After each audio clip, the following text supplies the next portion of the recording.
Alrighty, hello there. We are live, so it's good to see everyone here. Avio Hiccups, yes, you are indeed first, and Magnetic, also good to see you again. Hope you're all doing well today.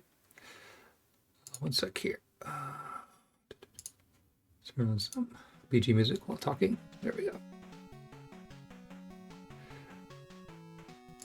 All right, so we'll wait a little bit before we start here. So, yeah, how's everyone doing today? It's a very nice sunny day here as well. Still a little cool, but hey, it's warming up, so.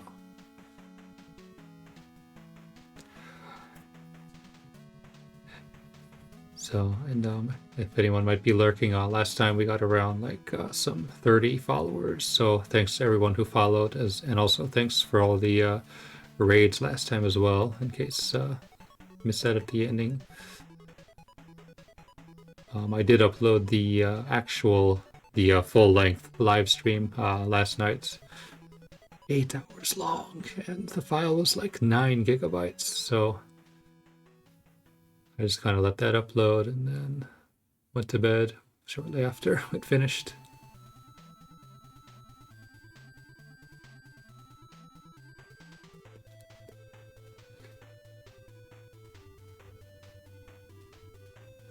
Wait a little bit longer.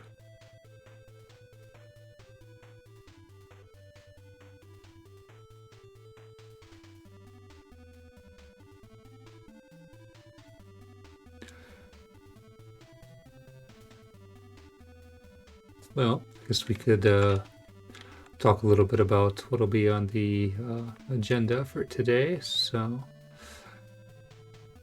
let's turn that on here. So basically today, the idea would be to going to talk development, basically the post Battle Kit 2 days, and then as well as making the Famicom version. And then we'll actually be playing through the Famicom version and then some announcements, some current projects, and then final remarks. And I know I said that I would do the kind of like the bonus content, like the special stages and whatnot. That's probably going to have to wind up being into a third stream because I just going that 8 hours last time was just way too much. So yeah, but that's fine. Let's close this here. All right. So any special announcements? I guess you'll have to wait to see during the announcements. Let's turn off the banter music as well. Here we go. But all right, yeah, I guess it's been long enough, so I can just go ahead and start here. So let's change views here, and let's talk. All right. So let me just open another thing here so I can control this. So,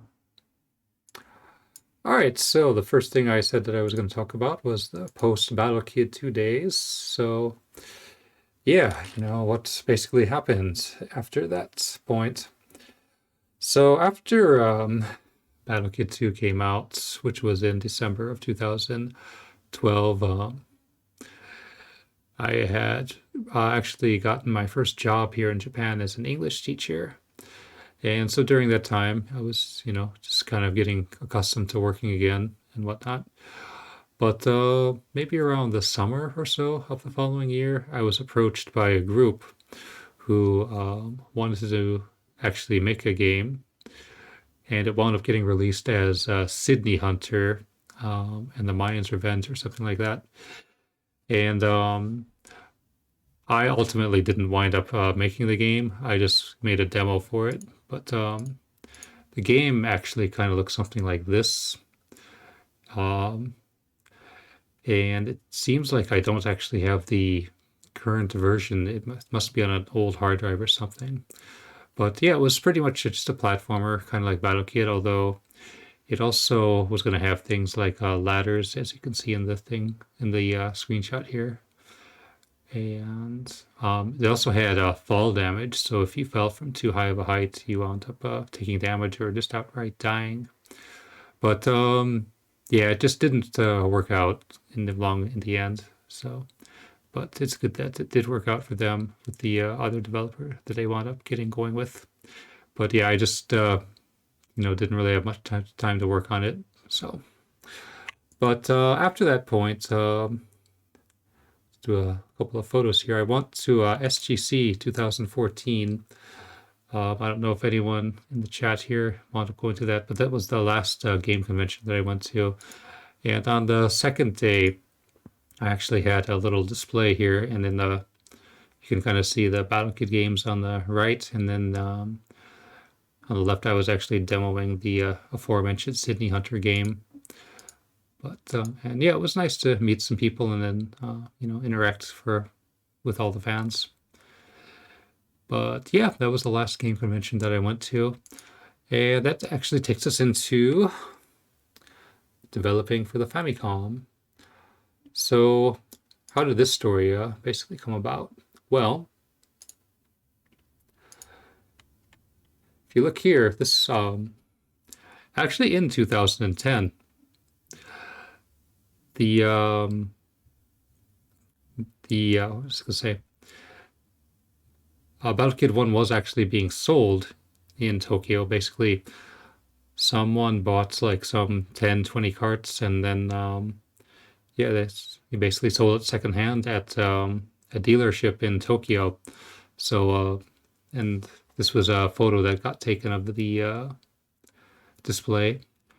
And I have a translated version of this, which came out something like this. I love the fact that they actually called me the Sivak company in the text there. But yeah, this is pretty much what it says, Came out in 2010. It's a very highly difficult game, and and since it was the NES cart, you actually do need the special converter to actually play the cart on the system. So yeah, and I got in. So the person who helped put this together, actually, I met him, and we did some emails, and then around 2016, he got in touch with me again, and we started work on the actual Famicom version. So let me just change views real quick here. Okay, one sec here.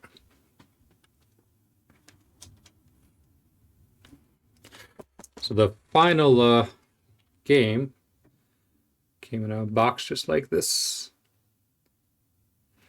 And then backside, just like that. Yeah, and just for comparison, like if you had an NES game, it would look kind of like that. So yeah, Famicom games are much, much smaller than NES games, as we all know. But yeah, so that was the final project. And let's talk a little bit about developing the project. So there's not really much to show in terms of like old prototypes or anything like that. So switch views again here. But I knew that I wanted to make some more tools, so this time around, this is actually a level editor that I came up with for making the Famicom version, and this is the the first room of the main game. Although the Famicom version does have an intro stage, which we'll be showcasing when I actually play the game. But yeah, I wanted some better tools this time around to help smooth out the development process. Because unlike the first game, I didn't have to be, remaking assets like graphics or anything like that. It was just, updating the engine into a newer, better engine.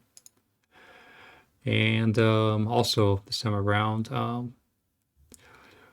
had some new sprites. So this here is actually Chester, the bad guy, who got his sprite updated from that little sprite that you'd see at the end of BattleKit 1 into this here.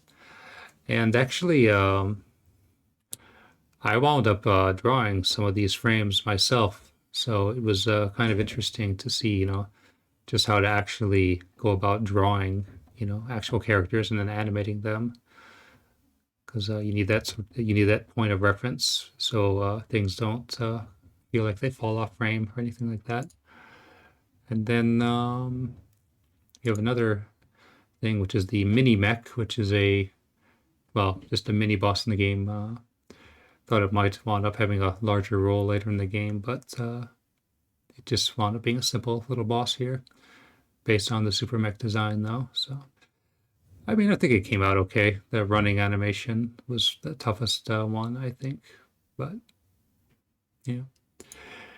And then this also has some unused content, but in the middle is the actual doctor sprite, where she gets her sprite. But up top was a draft of that, but it wound up being very, how can I say, kind of like very different from what you would expect from the art.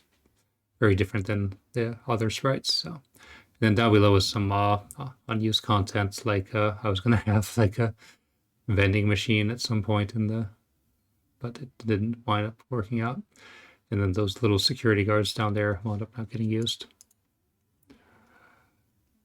So as far as the release of the development process, that's what I'm going to say. It went from around March of 2016 until October of 2018.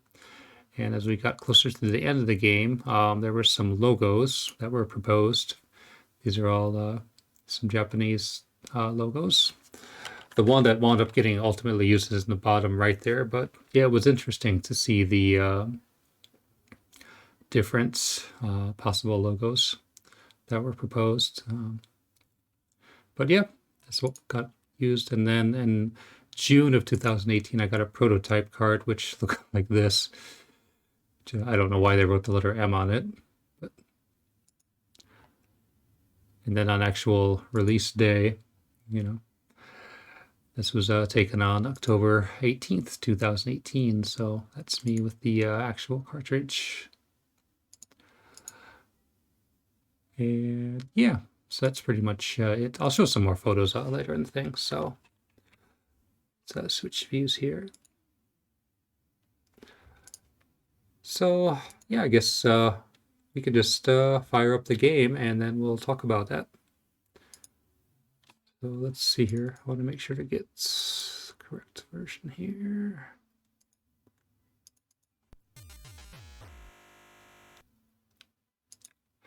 Are there new secret? Yes, there are. So that'll probably be, as I said earlier, in stream number 3 when I actually showcase all that stuff. But yeah, there's new areas, some new music and whatnot. I gotta move the board over.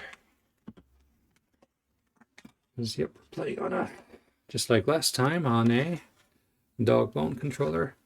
I'm also gonna sit down now, so down we go.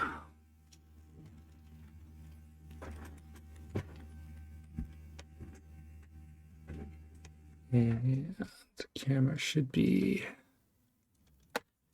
like this. Should be good. Oh yeah, I'm gonna turn the light on because I guess it'll get kind of dark. One sec here.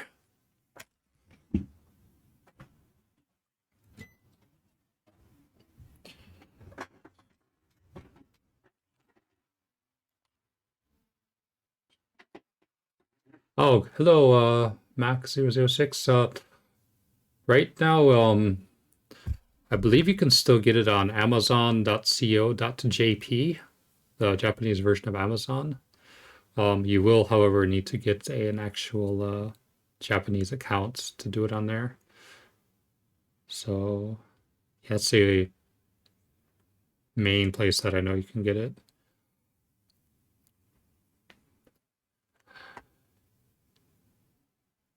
So anyway, sorry for the silence there. Let's see here. I'm gonna move some stuff over here.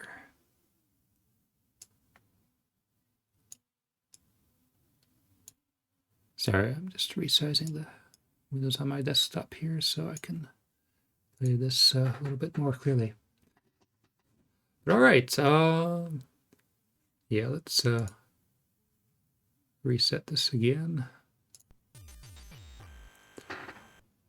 So on the start, you of course language selection, and since this was a Famicom card, Japanese was the priority. But I'll just briefly show the Japanese title screen here. So that was the logo, and then version 2.0. So ultimately released October 18th, 2018. So let's reset those since I'm going to play in English. Actually, no, before I do that, the title, which when it was announced, was what was it called? Battle Kid: The Perilous Trap. So the way I would interpret it would be like the perilous trap, not a perilous trap or perilous traps, as some sites call it. I will explain the significance of the title when we get to the ending of the game. But anyway, let's reset and go to English. So this is a timed cutscene, and this is also some new music as well. The one thing about this version, though, is that the cutscenes, when they're timed cutscenes, I should say, the text does kind of go a little slowly, and that's only because in the Japanese version, they insisted on having the slow text, and I didn't really want to write, two versions of the music just to have, different times. So I had to keep the English version more or less the same time. But basically, we tried to update the story so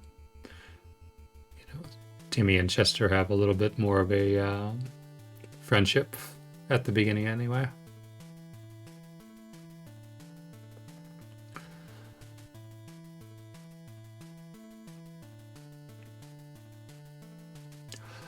Also, unlike the original game, this one has a lowercase font and uses the same engine from Battle Kid 2, although it's been updated a little bit to be more efficient.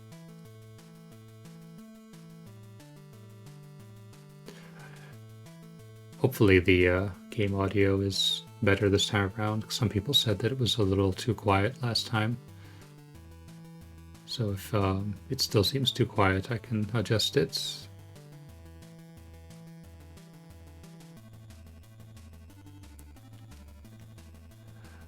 Yeah. Since the NES has limited colors, it kind of looks like there was supposed to be a shadow on his face there.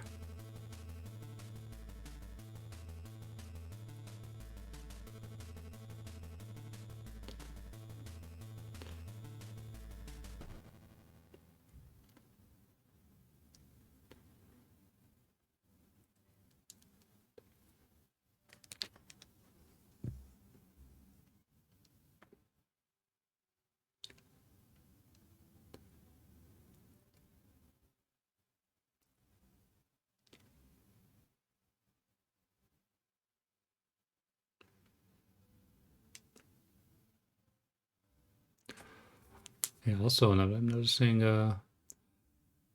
we don't draw a box around the text anymore, just use actual quotation marks.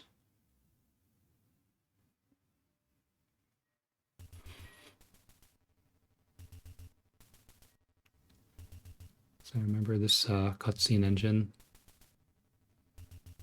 like with the graphics and the text, like it was just barely able to fit the Japanese font when we were in Japanese version.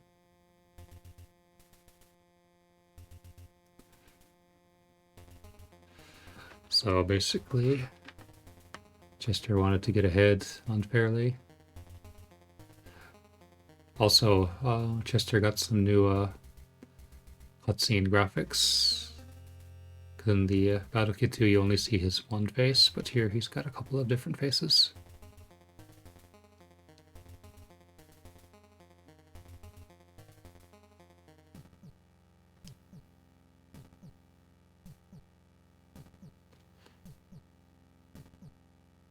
Also, coming up here,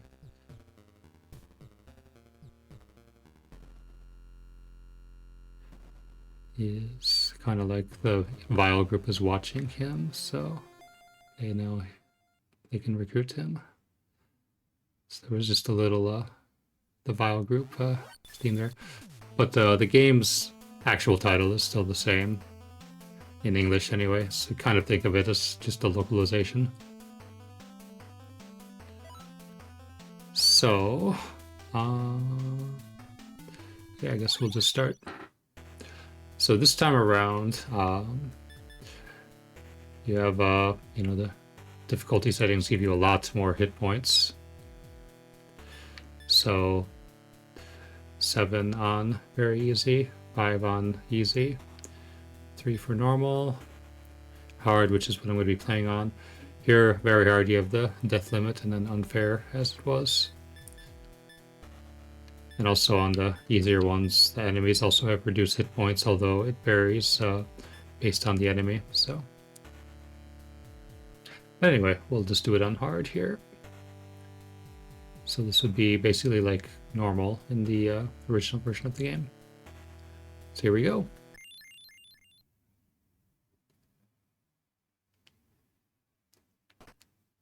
So this whole intro sequence is just purely for story purposes.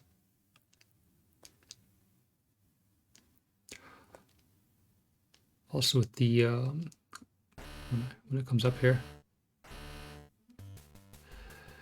with like Timmy's graphics here, it was actually possible to swap out more like parts of his body, so that way I could reuse his face. So Timmy actually has 3 outfits in this, his little uniform, his casual clothes, which he has now, and then later the suit that he gets.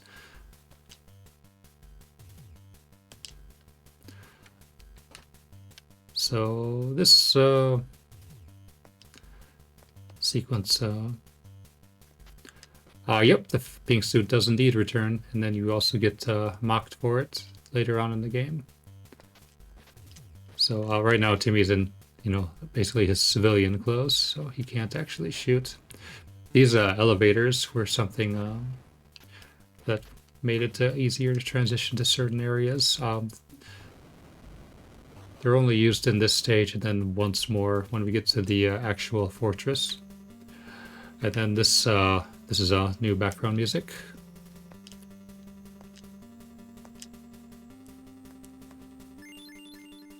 These were going to be the security guards that I was showing earlier in the game, but ultimately didn't get used. If you get to that door without that, then it of course doesn't let you pass, just like this one. So this is just to get you players accustomed to the controls.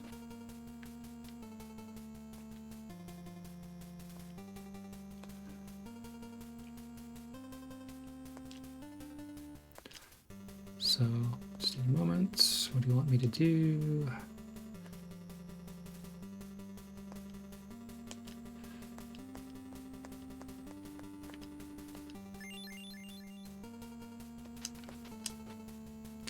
So we of course get the second card key, which we can use to open up this door. There was a point where I was thinking that Timmy would actually find the suit during this stage, and then he would be able to fight some bad guys, but it ultimately wound up becoming this more simple version of it. Anyway, Chester. This music here is also new, and it uses Chester's theme, which is also a new theme in this game. When we fight him later in the game, we'll actually be able to hear the entire theme.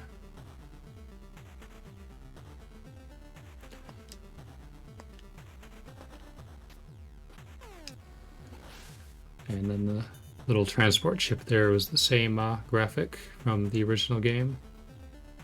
So this time around he actually steals the transport ship. It's not actually part of the Vile group's arsenal.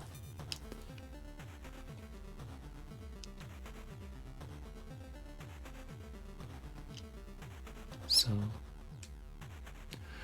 By the way, this text can be skipped, but I'm just letting it play out because this is a complete playthrough.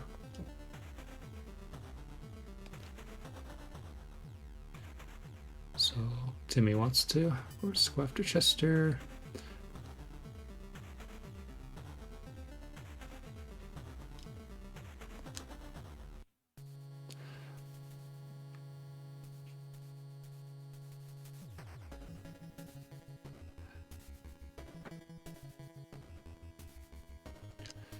Probably in retrospect, Timmy should be a little shorter in this shot because it's meant for him to be a short person.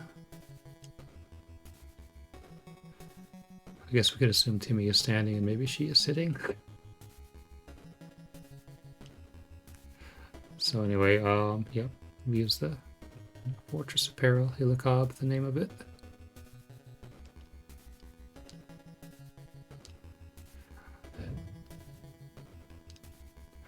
Also, unlike the first game, this text can be advanced at the player's will instead of having the timed cutscenes all the time. This is also, this came back from the first game though, this graphic here.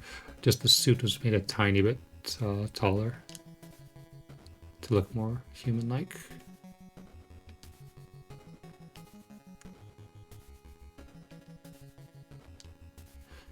And then the basic plot is, instead of just finding out about a super mech, we have to go and get the data that Chester stole from here back.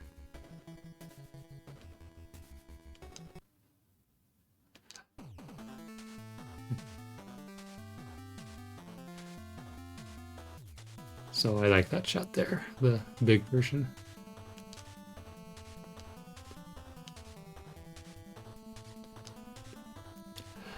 This is, you have the communication device, although it's not quite the same role in this game, in this version I should say.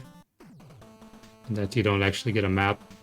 Oh yeah, you actually take off from the dome, which is something I wanted to do in the original game, and now I finally did it. So alright.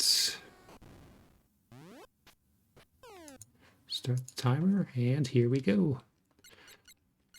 So here, yeah, I did see that video. They got kind of frustrated with that, to say the least. But it did get some people, you know, watching the game, so I did give them an actual thank you in the credits of this. So there you go. Anyway, got a new song here. This was based on the Timmy's Bass theme from the original game, but modified. This was also used in the trailer of this game.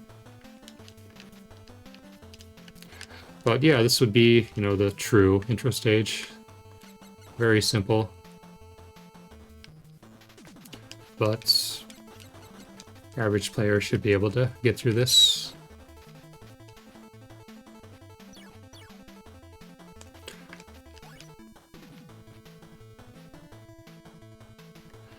And then explaining how save points work. This was also insisted upon, so there you go. So yeah, just walk into the stars and do that. And then yeah, this is also just a note that if you make some progress, be sure to save, otherwise you'll have to do it again, so. Then, yeah, this is like Battle Kid 2 then, where there's no text box. Someone made a Mario Maker? Oh, really? Yeah, that's cool. Yeah. Speaking of Mario Maker, I actually have played around with Mario Maker myself. I've made maybe 4 levels. It's been a while though since I've actually looked at it. I should say Mario Maker 2, not Mario Maker 1. But that's cool though. People making Mario Maker levels. Here I actually ran out of possible placeable tiles, so that's why the There's no kind of shadow on top of the spikes. It just kind of goes to an abrupt black square like that. I guys now have an opening animation and only take 3 shots instead of 4.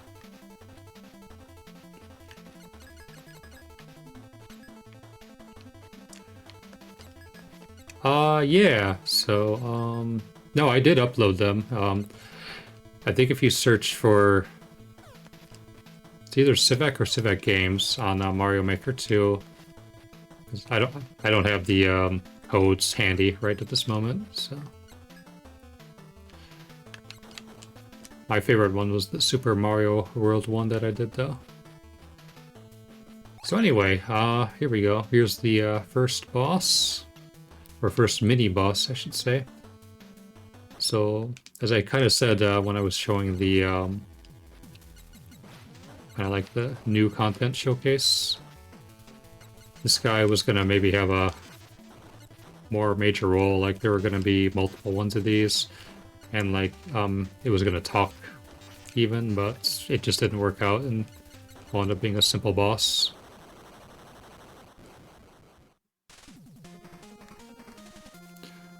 Though it does make an appearance later in the special stage. And this time around, when you get an item, it actually opens this screen because it would be impossible to have the actual Japanese text within the game. So we needed it to have a separate screen for the items. It's fine though. You know, cutscene engine, and plus you get to see the cutscene graphics. Here's the elevator. This time around, you do need to open Teleporter A manually.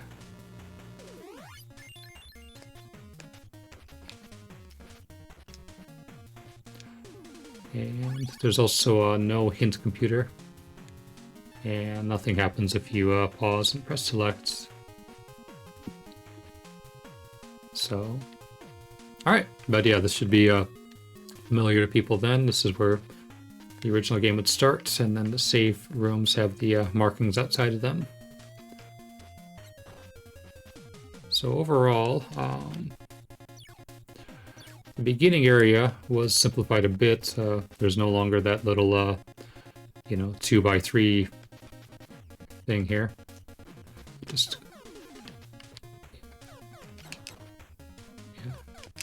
just having this opening animation is nice.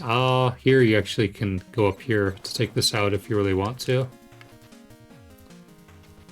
Here you can no longer fall down. There's no more limes anymore, just these guys, so. Overall, yeah, this whole first area got a big nerf. These guys only have 5? Yeah, 5 instead of 8 hit points. Again, here you can no longer fall down, and you get some more room to fight the ball. This I put in here because some people might take the leap of faith, but like, no, don't do that, just fall down. And there we go. Music no longer stops in the save rooms, it just continues playing. Gave some color to the caves here as well. This is more of a red, like these pipes weren't here, it was just rock before, so just added a little variety. I'm gonna just do a little showcase down here. So if players were exploring, you can see the background is purple, so you can actually get more of a preview of the Amethyst Caves this time around. And they also have a actual background rock instead of being all black. But we'll talk about that when we get there. Of course here, no progress. This room, this is now 2 wide instead of 1, so it's much easier to jump up here. This is still the same. Although these guys do have the Battle Kid 2 sprites instead of the less detailed one. Instead of lemon droppers, went with turrets.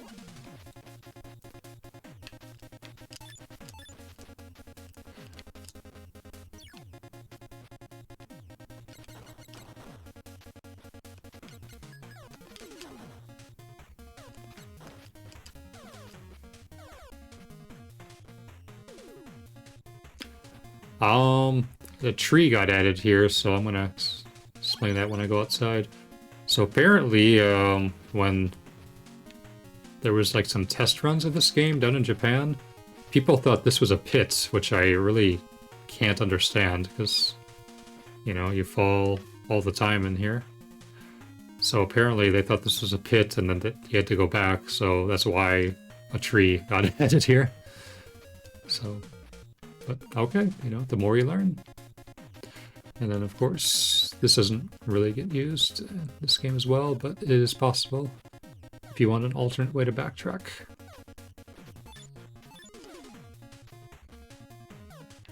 Hello? Yeah. So, this is what I was talking about in the last stream, the more simplified version of this room. So, yeah. I know before it was doable, but this is only the first area, so relax. This water, it was requested to add this. I'm not sure, like, I guess they wanted to say, like, you can go to a watery route, like somewhere in the manual, but I don't know. So whatever, you know. Maybe you can just make a mental note like, hey, there's some water here. Yeah, this definitely was simplified, so you can actually fight these, you can actually take these balls out. Instead of a snail, we just have an eye guy down there.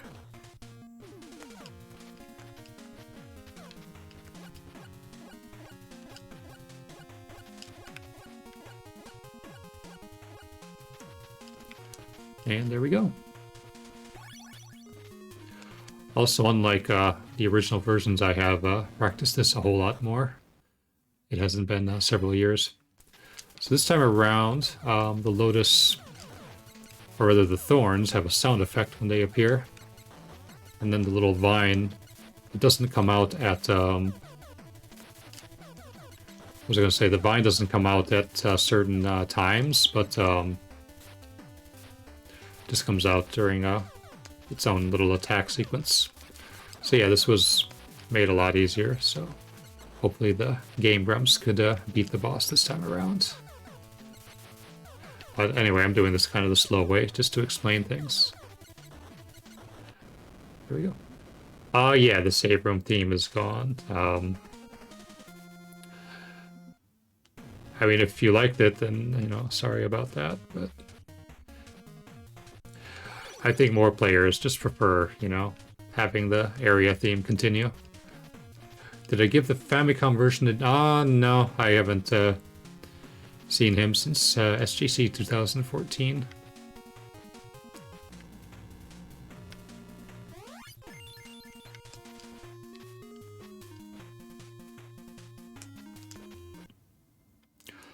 Also, the transition rooms, instead of having a sort of generic look to them, I actually made these all be... And also the save rooms are unique to the area as well. Yeah, because in the first game... sorry. You can bypass these guys. Yeah. In the first game, like the save rooms use a fixed graphics, so that allowed me to reuse rooms a lot easier, but considering the fact that this game is 512 kilobytes and there's a whole lot of unused space, there was really no reason to do that anymore.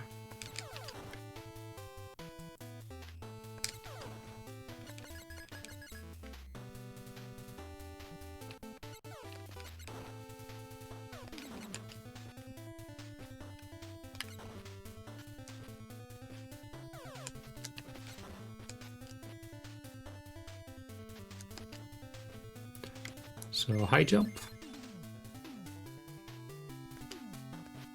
Can now jump 3 tiles instead of 2.5. Oh, wow. That's never happened before.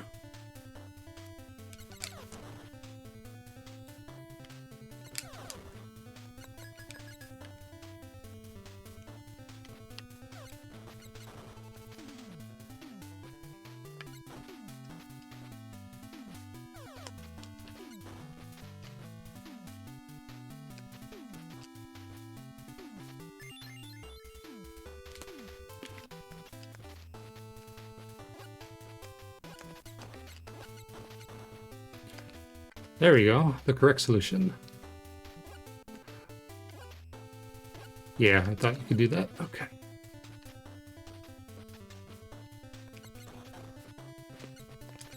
And yeah, this time around, these guys have a more prominent entering point. Instead of being gray, I made it blue, like the spikes, so it should hopefully stand out more.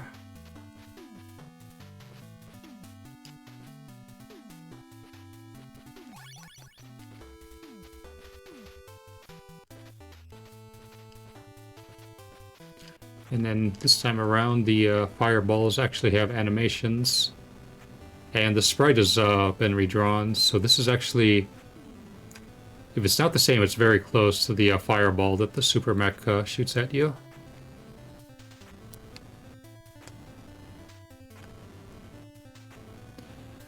And also, it's possible for them to shoot at different intervals this time around. Because you have the bottom and top. The first game, they always shot at the exact same time.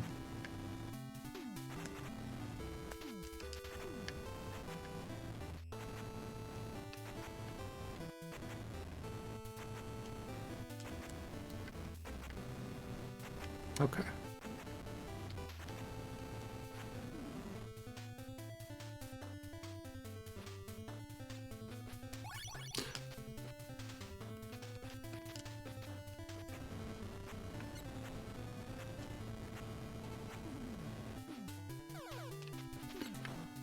This room only has one of those guys instead of two.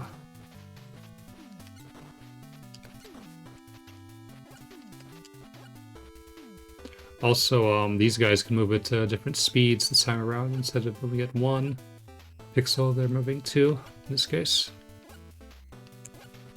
Wow. And actually the Immortal Jelly doesn't get introduced until later in this game. So here's the transition room to the sky base.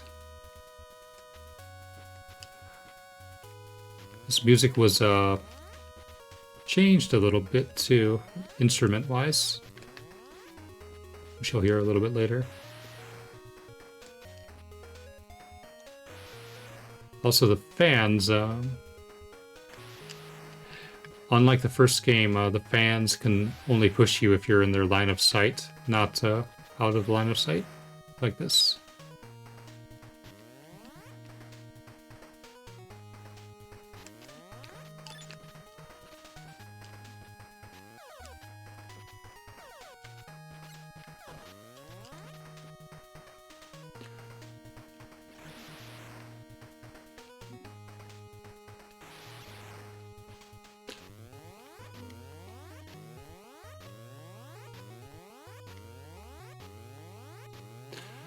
One other benefit to the save rooms is that you can actually hear the entire song too.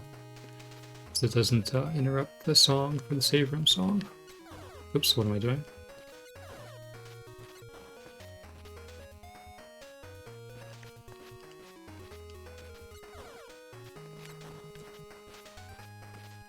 These get introduced earlier and behave differently, so instead of being based on the slope, they're actually based on the either vertical or horizontal position. So in this case, it's going to move down and then fly at me from that way. And also, they move a lot slower. So here, it's like how say, yeah, it shows your death count and the password. So. User experience. It's important.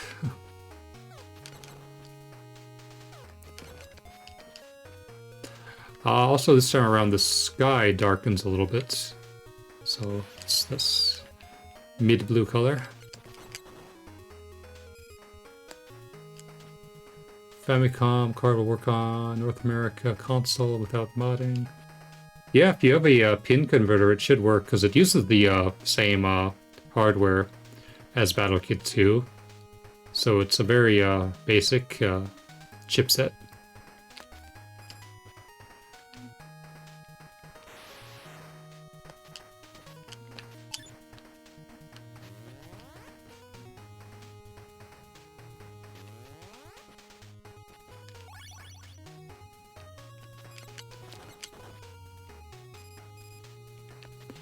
Ah, I thought that was going to happen too. Alright, do it this way. So this sequence here still says hi and the spikes, by the way. This was made definitely a bit easier. It wasn't like too bad before, but still.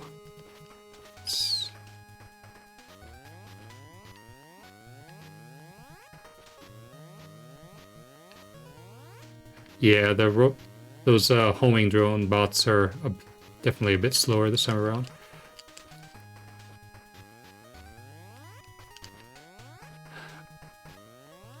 This one, yeah. This one's maybe a bit too easy, but whatever.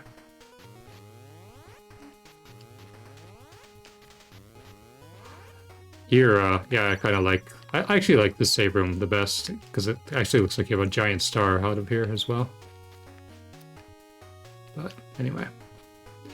Anyway, this time around, the boss's turret, I should say, does not have a glitch. In fact, the turret doesn't even behave the same way.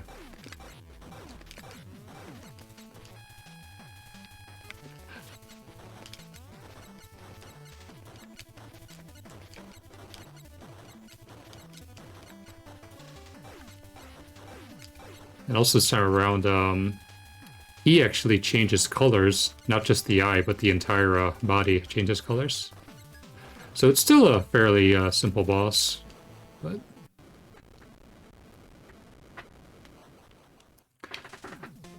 not like a freebie in the previous game. Here, it actually tells you to shoot the blocks. And then this is the hint computer. So it has a different purpose though. So it still has the BKOS, and then production on this started so 16/03/26, which is of course March 26, 2016 is when more or less production started, I should say. So yeah, this hint computer though is telling you about where you can get key 4, and then key 4 is unlocks the gauntlet of evil.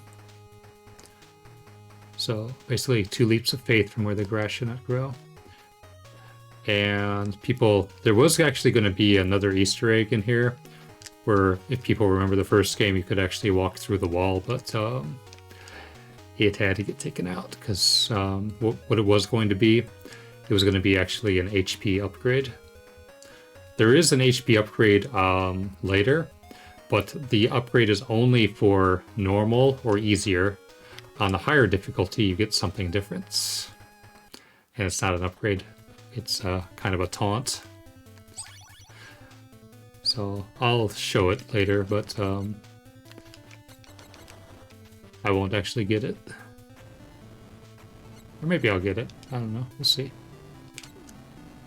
So this, yeah, this is also, you know, just changing the colors to make it feel like a different section of the fortress. So I like this color scheme, the blue with the red bricks, I should say. So we'll wait for this guy to pass. If you're quick, you can of course get up there, but also, I guess I haven't really mentioned, it's also easier to inch yourself forward in this version, whereas the original game, you know, here we're moving at 1 pixel, but in the original game, you would always move it at least 2 pixels. So it's a little easier to warm yourself up moving, I guess. Hopefully what I said made sense.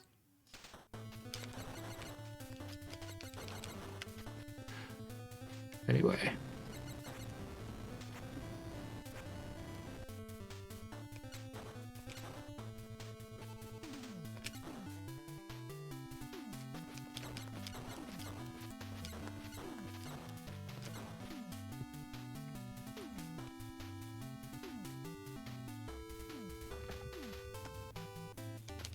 Oops.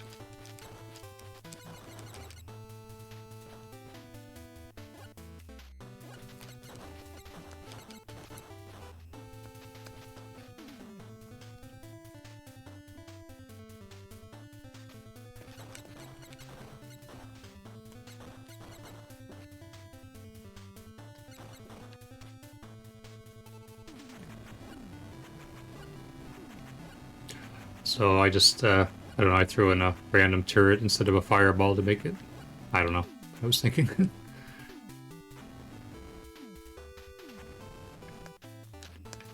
Actually do that again later too. So yeah, no more ceiling entrance up there. So these guys return. They only have 8 hit points instead of 10. And later on you'll be able to see that these guys also can move at different speeds this time around.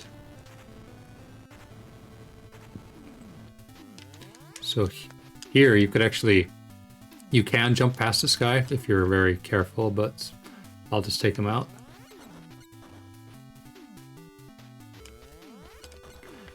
I think in the original game too, that was possible, although it was even harder there because the platform was only 2 blocks wide.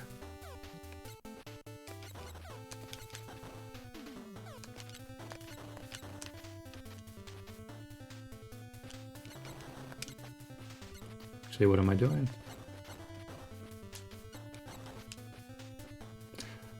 What am I doing? There we go.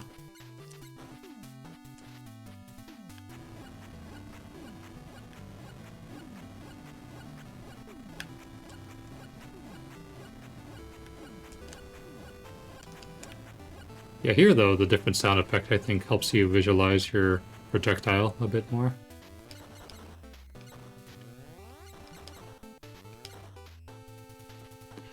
Here's where they move it faster speed.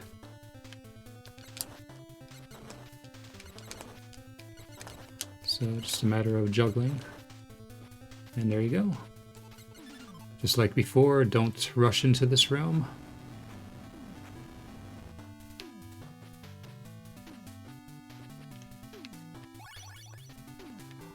Also, I guess I can show it now, yeah.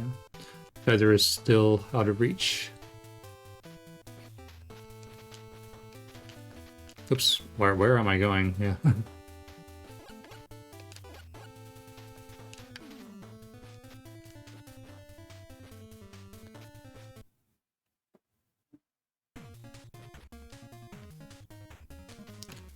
So now, I'm gonna head down. Yeah, might as well.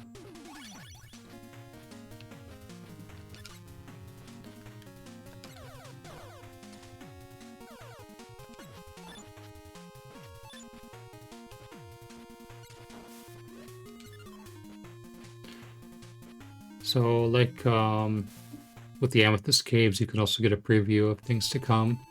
The Subterranean Sea, this will be the exit, of course. You can also see this area now has actual background under the water, so...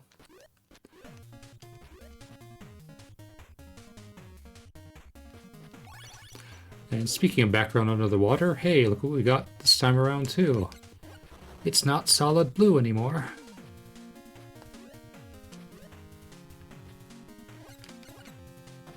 These guys, they're pearls, now flash when they're shot. The original game was just the 1 frame. These also move a little differently. These squids kind of show that here. So they can move at different speeds and different rates.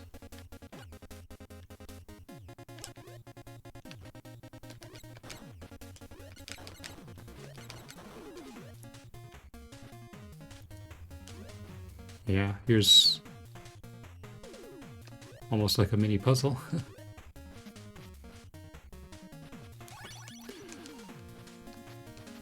So now we make our way into this lower fortress. I don't... Okay. No, because I think the first one actually can shoot you in this version. So... I kind of changed it so you could walk past them up there, but not down here. Once again, the color change. So, Fortress has some different color palettes, depending on where you are. Unlike the first game, you're not immediately in the line of fire of these blasters.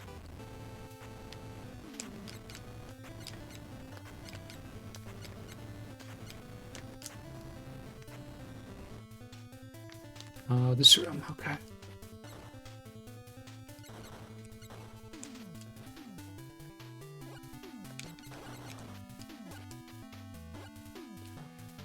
This is the new portrait room, so these portraits are actually going to be based on the manual. Well, not going to be based, they are based, I should say. Because in the manual this time around, there's a whole new set of artwork instead of just the sprites. Teleporter C.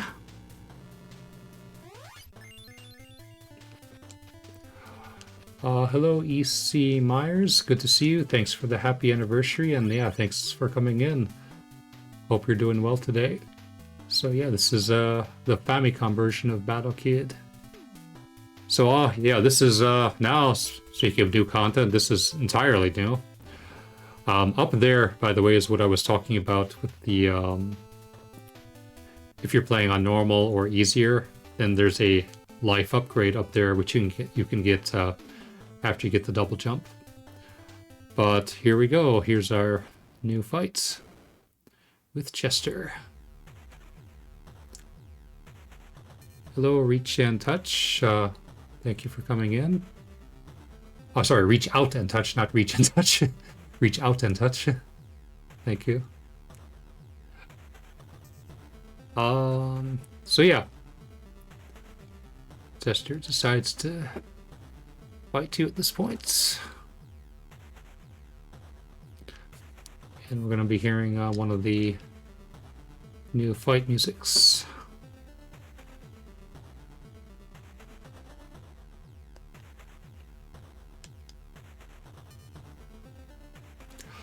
On the easy difficulty, like he mentions something different about the pink suits, but on the normal or higher, he's like, yeah, green is a good color. We actually had to do that in the Japanese version as well. Something like with pink is it's a very girly color, and then green is a very it's a very good color. So.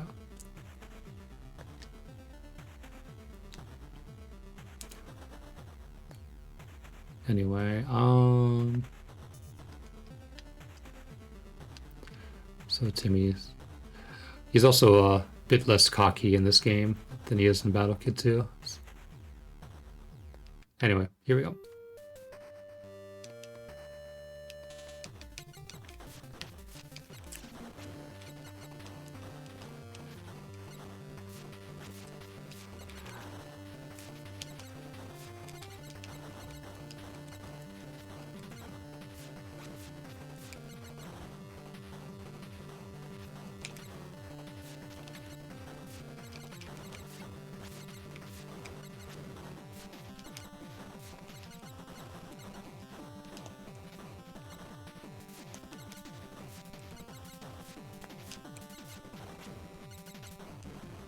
Oh, we got him. All right. But yeah, that music has part of the bad guys theme and then also Chester's theme into it as well.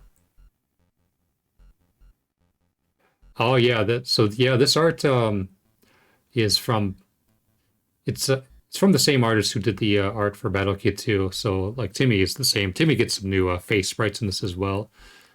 And then this Chester, he also got some new face sprites. Chester only had one frame in Battle Kid 2. But here he gets a couple more. Timmy has like 5 or 6 in this version. The Doctor 2 also got some not sprites, updates. Anyway. Here's the comm unit.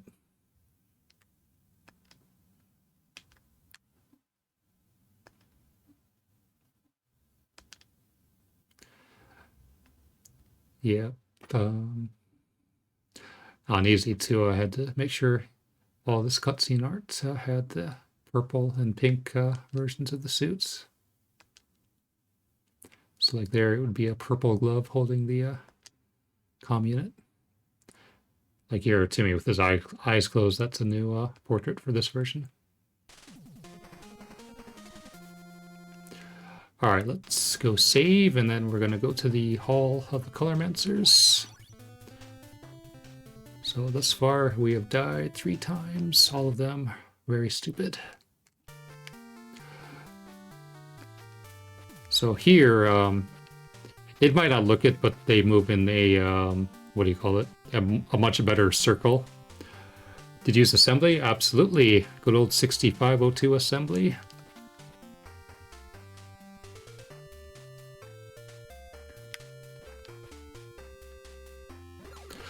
This time around, their projectiles actually materialize for a moment before they actually throw them at you.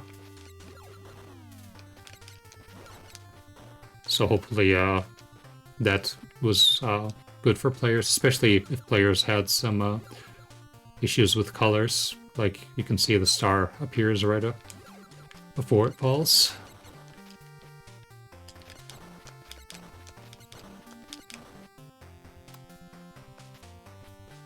See better circle? Yeah, because this time around I used like actual trig to do it. Instead of just, you know, some vaguely circular numbers. This is a little bit slower this time around too, these rooms. And also the safety zones are, at least for the first few, the safety zones are wider.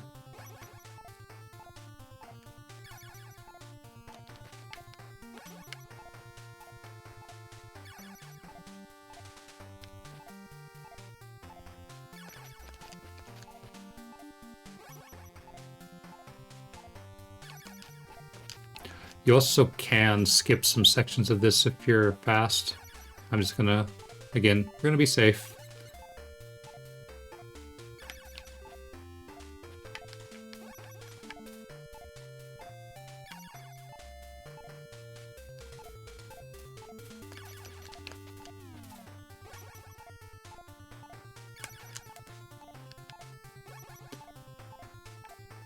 Okay, we'll do one skip.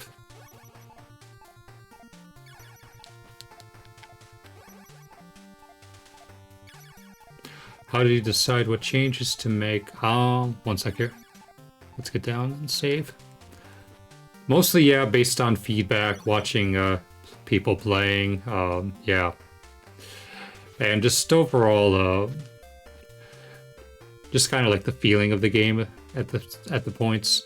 Like at the beginning of the game especially, certain things got made a lot easier.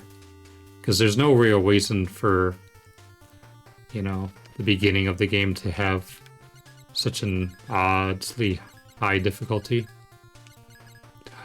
Like, there were some parts later, which we'll see, which were made maybe a tiny bit harder, but again, that's very subjective though. Anyway, also these drones can also move, what was I gonna say?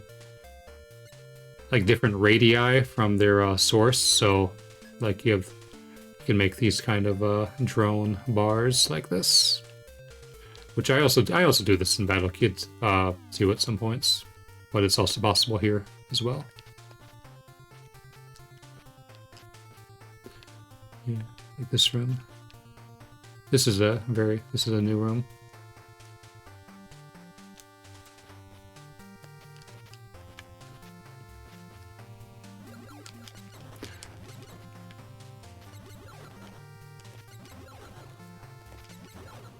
Even though we're not at the point yet, the infinite oxygen does not make a return in this game. You just always can breathe underwater.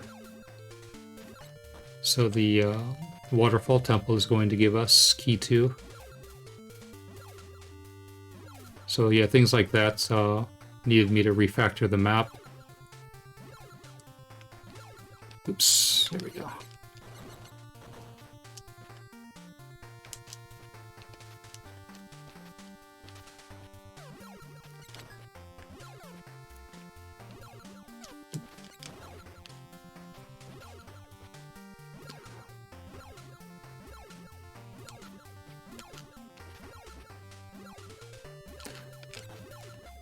think, yeah, these guys too, it's now possible for them to have different rates of fire. Do you ever want to make... Oops, hang on a sec. Let's get to the save room, because this is the last room. So, it's more of like a thing with time at this point. I would like to do something, you know, make another game. Whether or not it be a homebrew or I don't know, but yeah, it's just a time issue these days rather than a desire. But when I get into the announcements later in the stream, I'll talk about some stuff that I've been doing.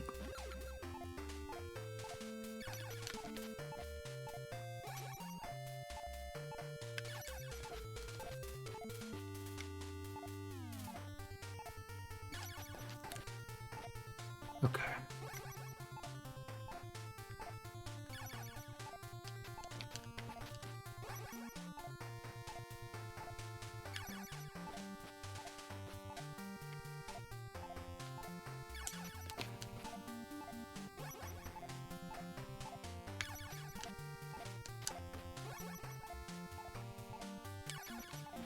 I know if you're fast, you can actually get to the end of this room with without going here, but it's very tight. So, speak.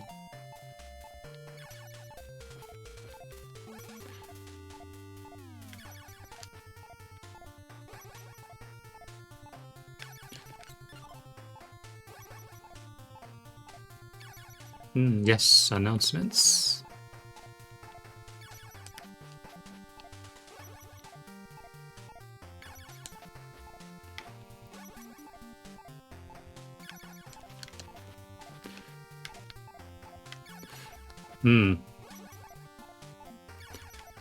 But you know, Battle Kid came out before AVG and Adventures.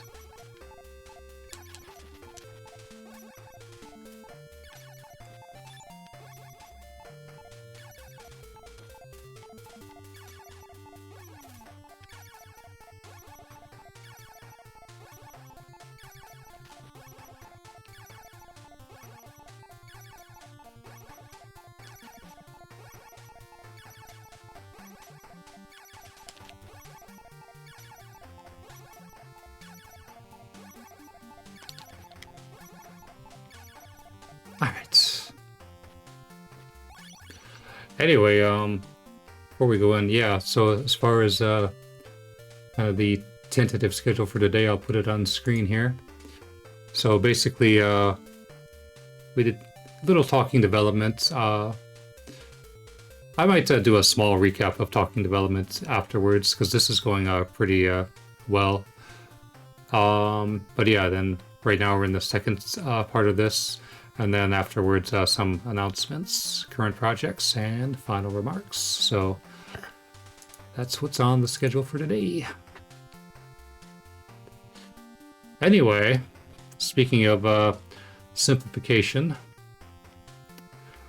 so we can see here, the number of panels are less, and also the jump is not anywhere near as fast. So one thing is that the panels also flash when she's getting ready to attack. That was one thing I definitely learned about from seeing people who have like color blindness, giving them some sort of alternative to seeing the attacks. And overall, I think it's just better, even if you're not colorblind.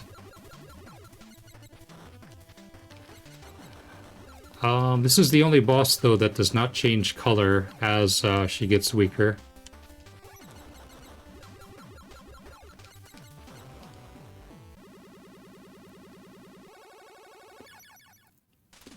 But, yeah, overall, a lot easier than the original game. I also remember, if you kill her when these are flashing, there was a bug where it would, like, stay turned off, like, for instance, the moon was flashing. So I had to do another thing where the tile turns back on, so... Yeah. So this time around, it's definitely better balanced in my opinion. So definitely give the new version a try. So here's our Featherfall. And of course, be sure to save here. Yeah, there was a point where I almost thought of having the original version of that fight be like a special stage boss, so she got promoted to special stage status, but it didn't happen. And maybe called a special stage, so the main boss is called Cleo, maybe called the special stage boss Chloe or something like that. Anyway, let's see, we want to go down.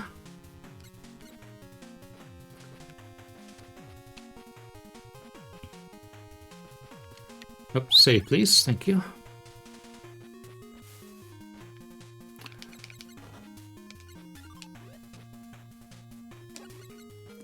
Yeah, Cleo and Chloe, there you go. Yeah, Chloe is her more powerful twin sister or something.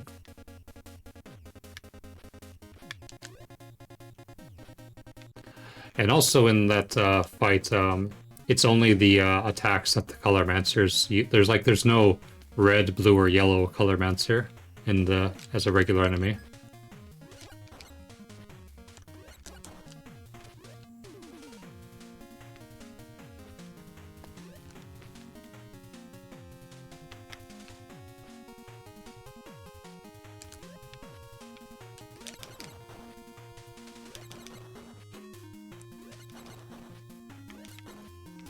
Because actually, when I was doing the fight, the actual graphics for the other three shapes, the diamonds, the lightning, and the spinners, they actually do still exist in the game's graphics. Oops, where am I going? So it would just take some work, but it could be done. Actually, I'll save again since I turned on teleporter D. So D is just a shortcut to get back here. Yeah, the teleporters aren't like super intuitive, but they just basically serve the purpose of, you know, you're done with the area, so you don't have to walk back through different areas.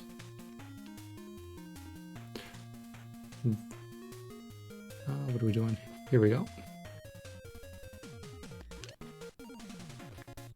I remember last stream when I was talking during the final area, and I almost wound up running out of oxygen during the item recollection. That is, of course, a non-issue.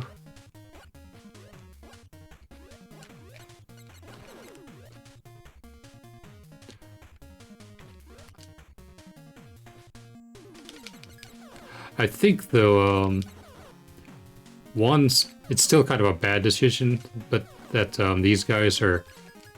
They are purple, but I should have made them more of a reddish purple instead of the bluish shade of purple. But also here, you know, get the indicator, hey, the save is up here. Well, yeah. So last night I actually uploaded the first stream. It's the unedited 8-hour version of it. File was 9 gigabytes, which took a while to upload that. But yeah, that's up there now, and then this, it'll be up there.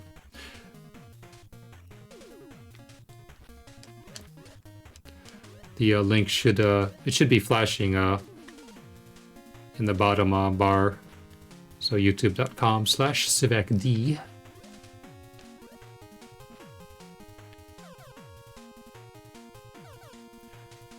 Yeah, the first stream has a lot of talking development as well, so you can see the old betas of Battle Kid 1, as well as projects that I was doing before Battle Kid 1.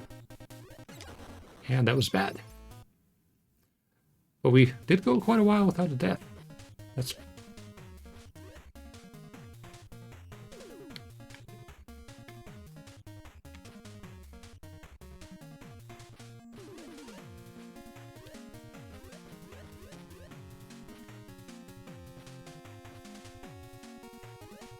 Oops, yeah.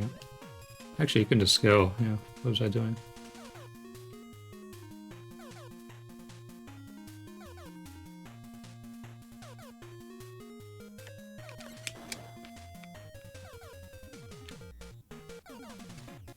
There we go.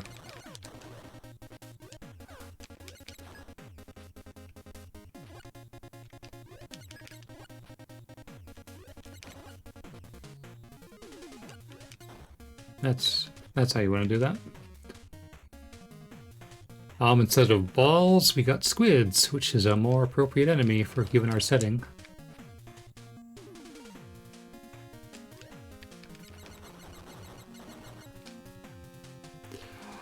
Yeah, I mean,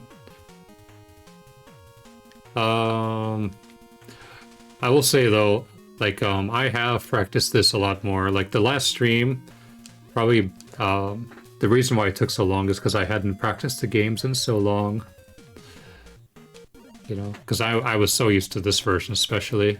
They're like, oh man, yeah, the original version of this game was definitely rougher in some spots.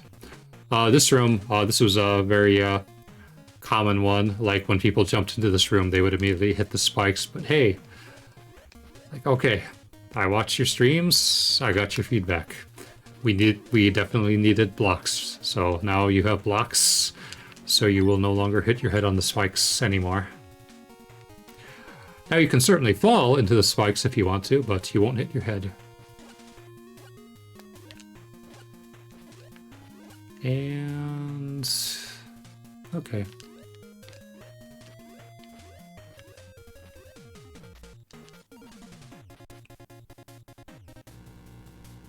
I guess we didn't need to turn this on right now, but whatever.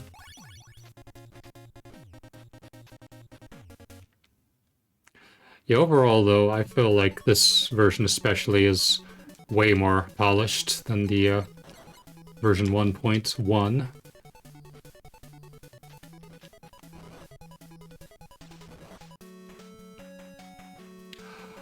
This time around, it is impossible to make the mistake of going this way because it is locked.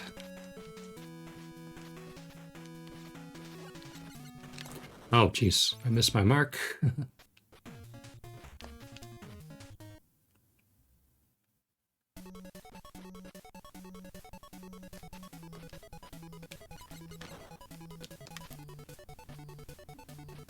Waterfall music? Oh, thanks for that. Yep.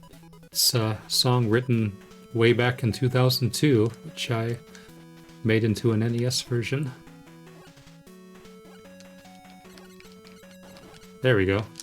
The correct solution.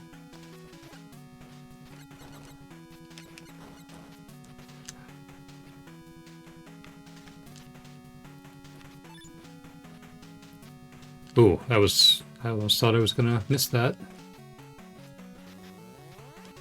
This time around, yeah, you have to do it that way. The blocks appear a little differently. Also, since there's no save point music, the music just continues.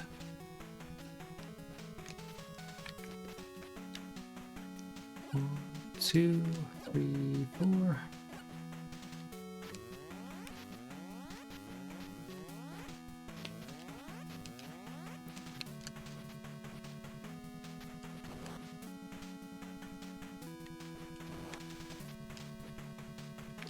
Okay, this room.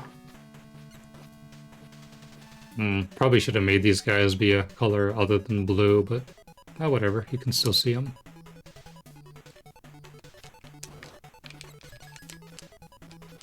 Wow. Also, this time around, wow, what am I doing?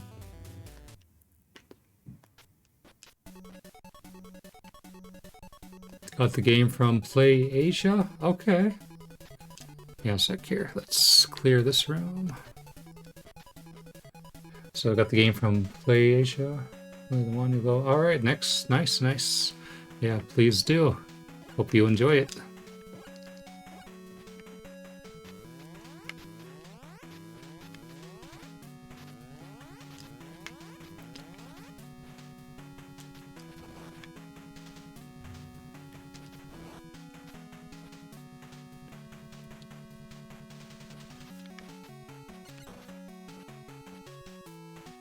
Uh...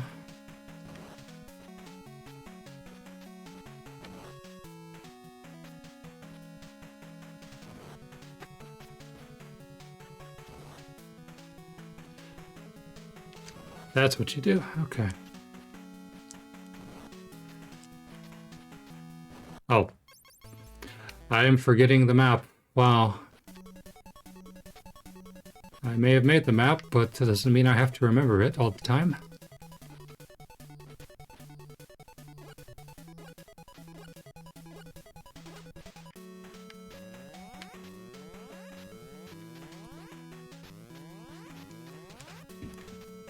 Yeah, when this is finished, I'll show some pictures too of, since I'm here in Japan, I've actually did see this available in stores. Probably should have started with the playthrough rather than doing the development, but whatever. We can recap. Why not?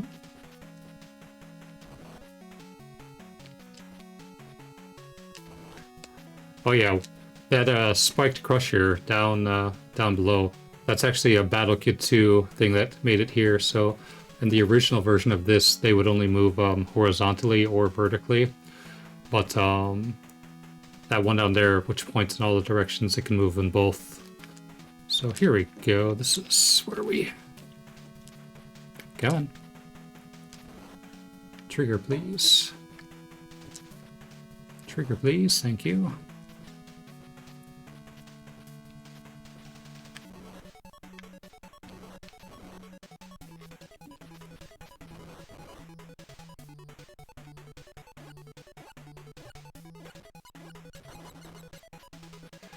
Yes, I did blow it way back there.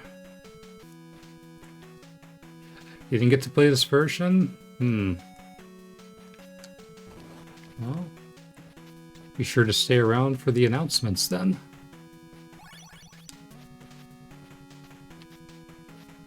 Anyway, section 3.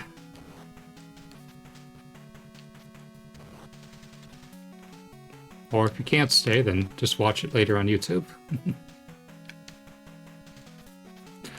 This room only has 1 frog instead of 2. Well, I mean, I just said announcements. I didn't say what the announcements are going to be about.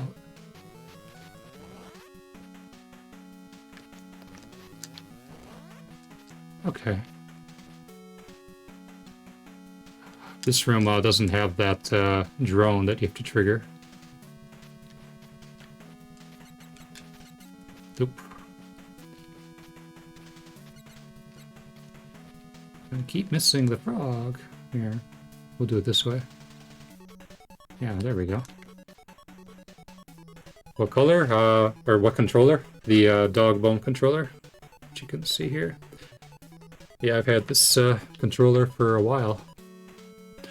When I do other games, I use the, what do you call it? 8-bit Do or 8-bit Do controller.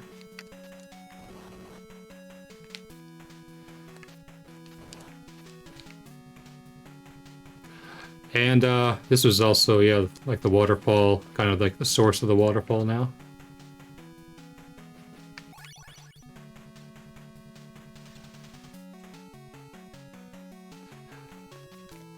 If anyone, though, wants a cart and they are having difficulty finding one, I could probably find one for you.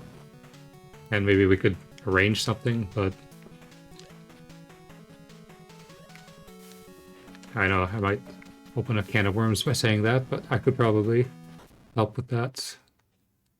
Anyway, this boss has changed quite a bit, so let's actually talk about this. So, what was it going to be? So now the boss, you can shoot anytime. It's no longer when the mouth is open. This attack is the same.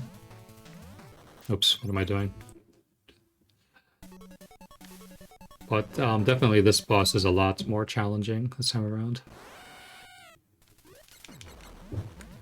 So this is mostly the same.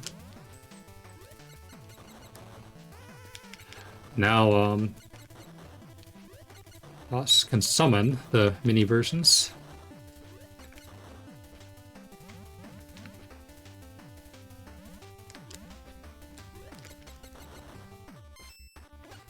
And then these are in a split shot this time around. Oops, what am I doing? What am I doing?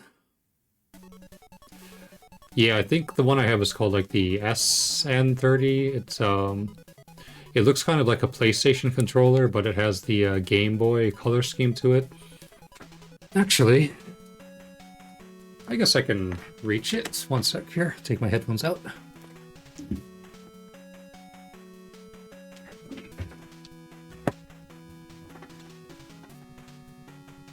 Yeah, like this. So I also use this for the Nintendo Switch when I play, although I haven't played Switch in a while.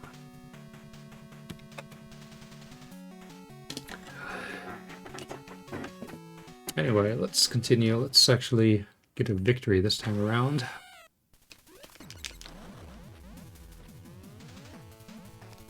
Yeah.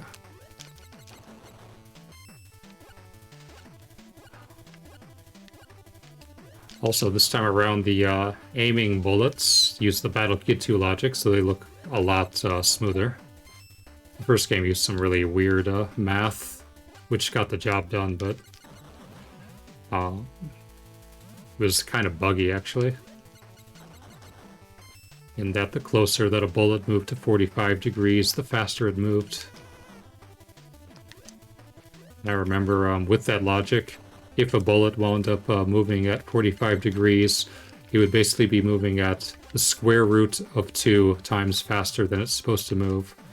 Which I know sounds weird, but that's how it came out.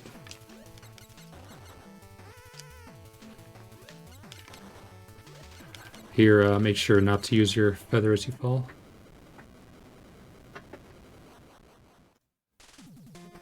Using a certain controller.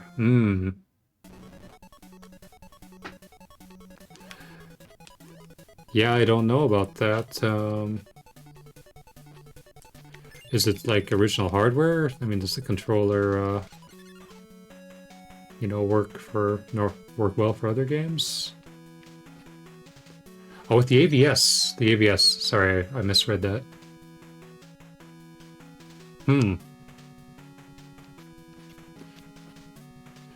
Yeah, that I definitely don't know. I only have my original systems.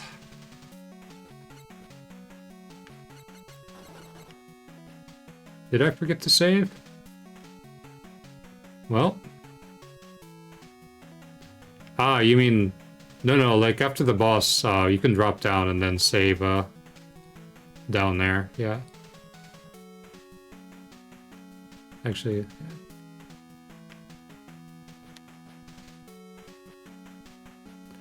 So here's where you would use key 2 this time around. And it's clear from the get-go that you do not come this way. Also, I got rid of the snail in this room. This room only has 1 crusher instead of 2, like it had before.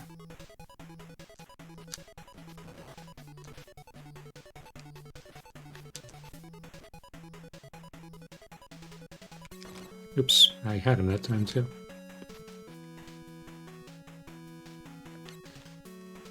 That's right, there's no eye guy. Hey. Yeah, that's the problem with live stream and chat. But anyway, I definitely saved there, so... this time around, the subterranean sea is actually this way. So basically the exit is where the original entrance was. Oh, wow, I shouldn't have used my feather there. So just a small series of rooms.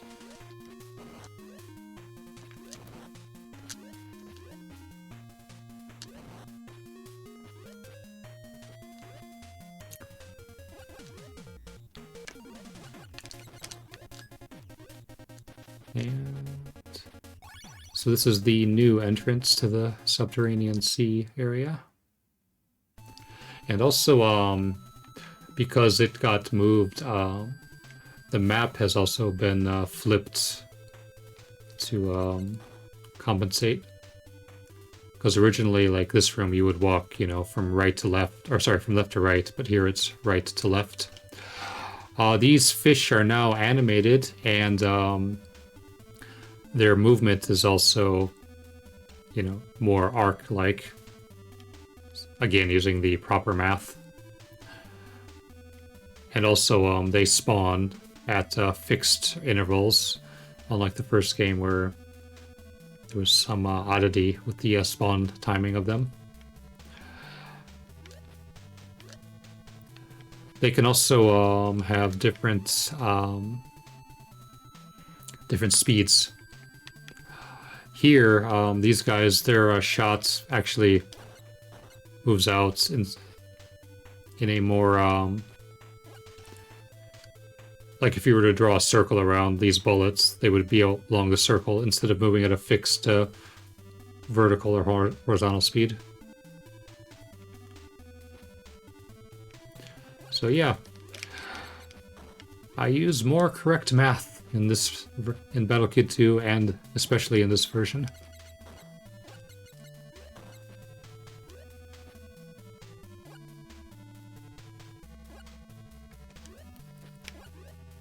All right.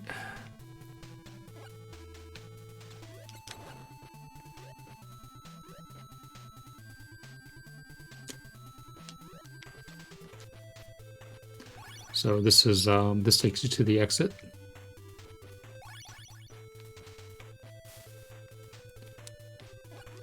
Also, I use more aquatic creatures here instead of using, like in the original game, use the eye fly enemies.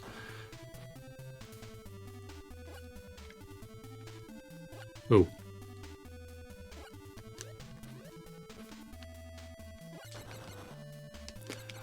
And as I said earlier, we have actual background graphics here. These guys, okay, now these guys definitely got an upgrade with the way they move. They actually so these are actually kind of dangerous enemies now.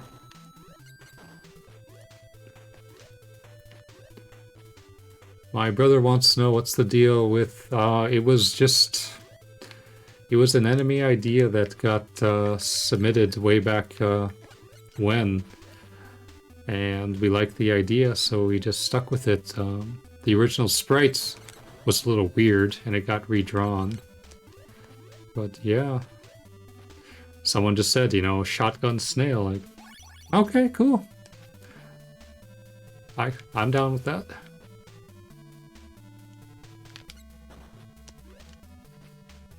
Also, this time around, they have they close their eyes when they move. In the original game, they didn't have any frames of animation other than the one. These guys, yeah, are basically the same.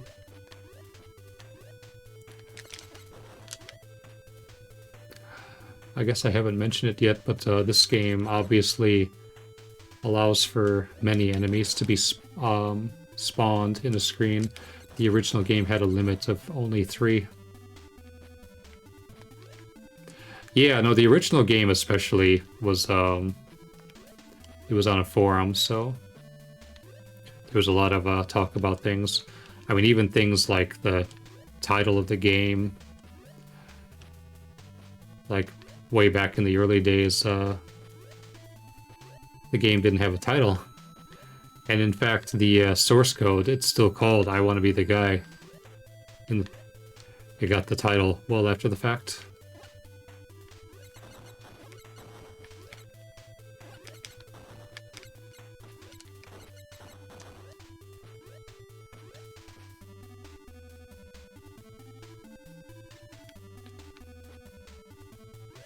Rest in peace, Nintendo Age, indeed. I mean, I have heard of that video game Sage website, but I don't know. Just if I have a reason to register, I might do so. But yeah, I remember. Yeah, I think I mentioned it in the original game's commentary. But yeah, these 2 blocks. If you accidentally fell down here, like also with these stairs. So if you accidentally fell down here and didn't save, you'd be screwed. So that's why these blocks give you a way out, as do the stairs. It's like originally, like these three empty things would have been filled in, and you wouldn't be able to jump out of here. So this boss now has a warming up the shot animation, so you can see where the bullets are gonna come from.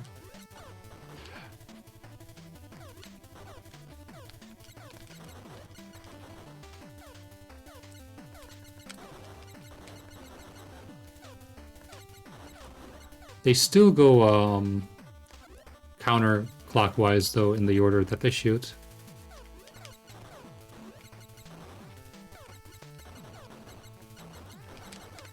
Wow. I was about to say, even though the boss was fairly easier, still got me.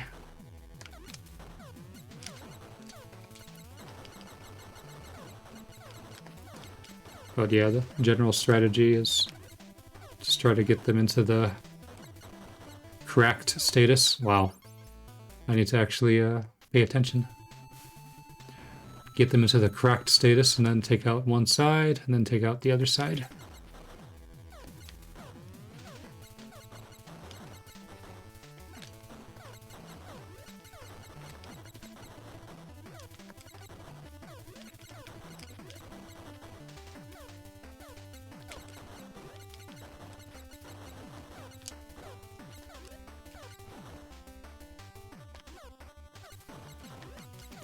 Okay, take out the left side. Normally I tend to take out the right side, but I guess today we're taking out the left side first.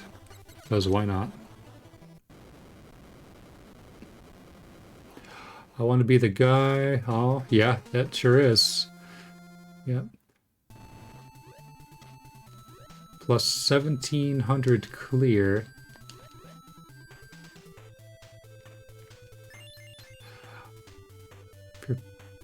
I don't know what plus 1700 clear means. Is that like 1700 deaths? Playing on OG hardware. This is actually though FCEUX. I don't have the, well, I mean, I do have the means to play on the original hardware, but setting that up for a stream is just something that would have been very difficult to do in this current situation. But no, nothing is modded. And anyway, yeah, we got the double jump.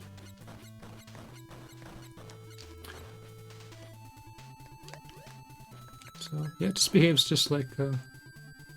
Oh, you've cleared more than 1,700 fan games of I Want to Be the... Are there really that many fan games? Like, I know about I Want to Be the Bashi... And like, I want to be the guy Gaiden or something like that. Unless is there some kind of like, I want to be the, wow. I want to be the guy maker these days? Or like some sort of general purpose engine?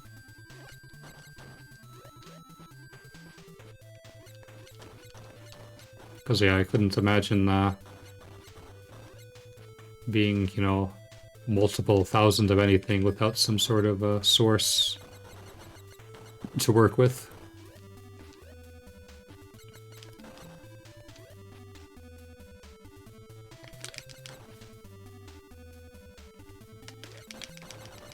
Wow. Game makers, okay.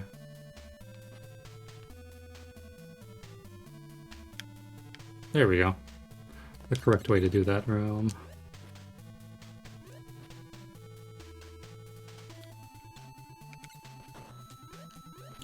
Yeah, in the special stages, these guys are actually quite deadly.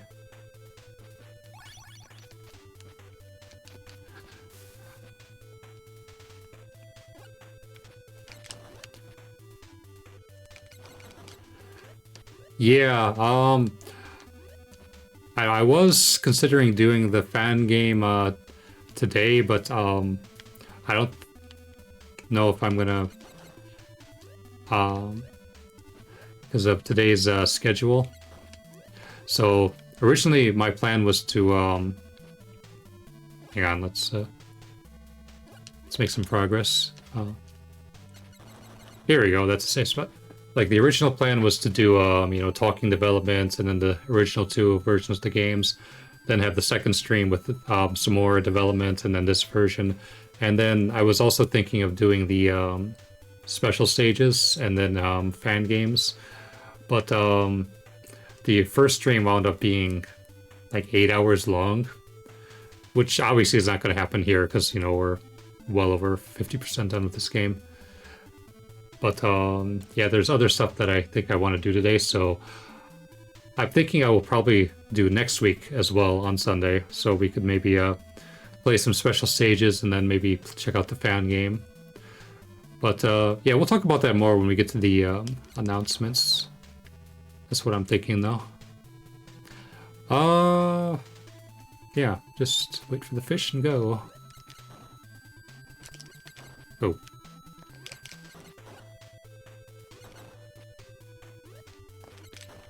Yeah, I should make a regular streaming day. I am doing it on Sunday afternoon here, but I was thinking of maybe trying Monday nights. But we'll see. Because there is stuff I do want to play. Other than Battle Kit, of course.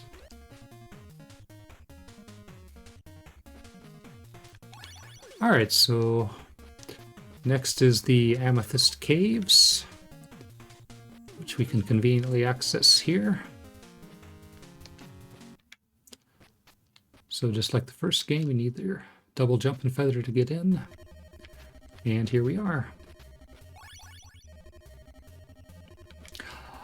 On real hardware, this room is actually a lot more green color. It's just the palette that I'm using in the FCEUX. What do you think I'd like to stream? Yeah, so I mean, I do retro, but I've got some stuff on Steam that I've been wanting to play for a while. Games like All Was Awakening, River City Girls, The Messenger. Yeah, stuff like that. But yeah, All Was Awakening especially, I've been really wanting to do. One difference between this and the original game is those blocks right there to the side. They're actually ice blocks now, so you can slide on them. This engine does have ice physics. It also has conveyor belt physics, though you don't actually see those until the special stages.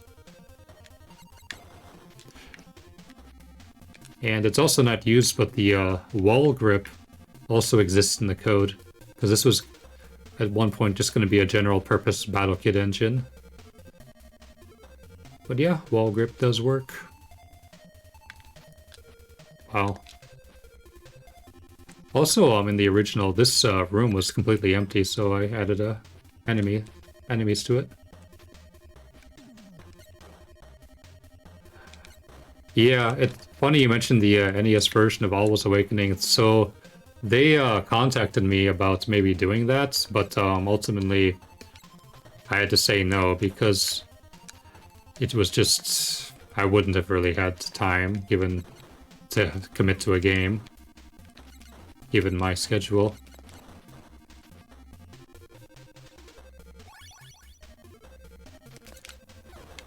Yeah, I mentioned earlier in the stream too when I was talking about developments. Oh, what am I? Wow. Where I was going to do a game called Sydney Hunter and the Mayans' Revenge or something like that.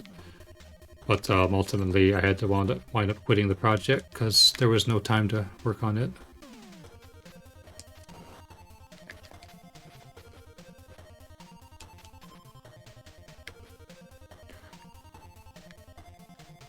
In the original, this was one of those blue blocks, but since they're ice now, I had to give you a different kind of indicator of where to stand. So, this works.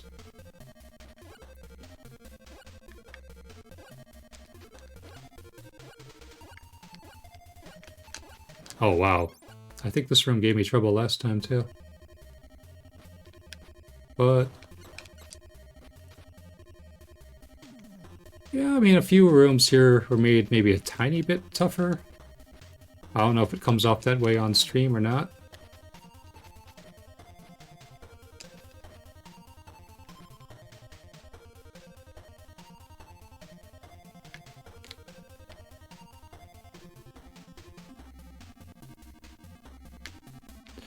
The NES Sydney game? Yeah.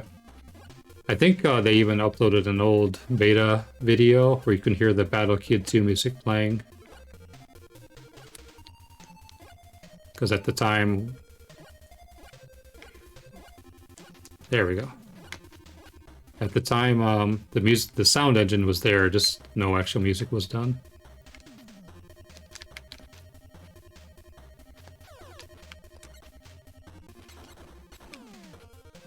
Have I played Micro Mages? I have not. I've only seen videos of it.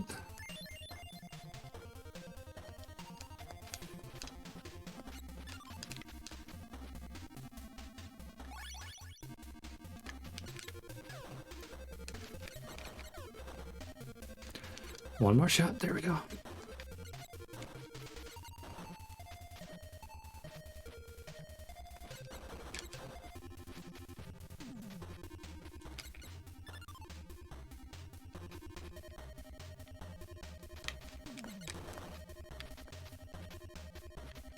This room used to have a lemon in it, but just changed to, well, simple room.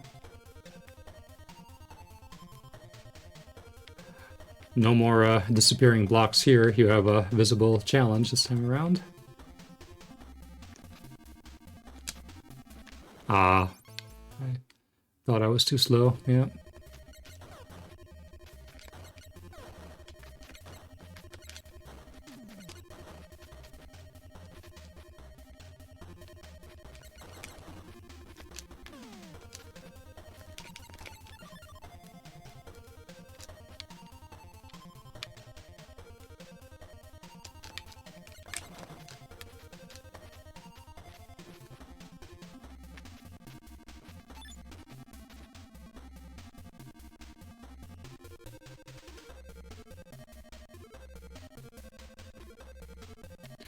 Save room lighting up. You mean like when you use the save point?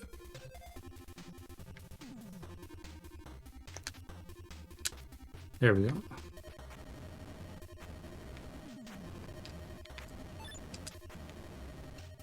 And here's one of the few points in the game where you can intentionally see sprite flicker.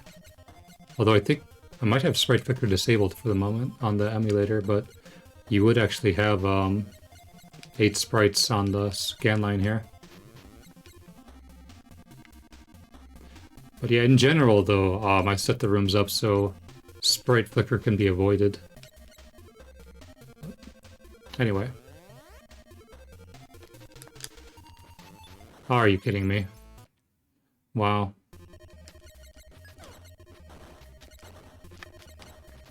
That isn't even a difficult room.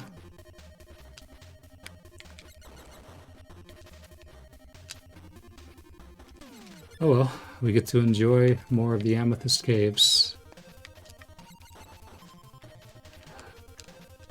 Actually, now that I'm thinking about this area, one sort of, what do you call it? Kind of random tidbit is, after this area was made, I found out about a game which is called Shatter, which is like Breakout, and it also has an area called the Amethyst Caverns. It's like, that was a very funny coincidence. And not only that, you know, this is like the 6th area of this game, and the Amethyst Caves and Shatter is also the 6th area of that game as well. So I guess people like Amethyst and the number 6. The Amethyst Angel. The lore? I just seemed like a cool thing to live in the Amethyst Caves. I mean, it's not really much more than that.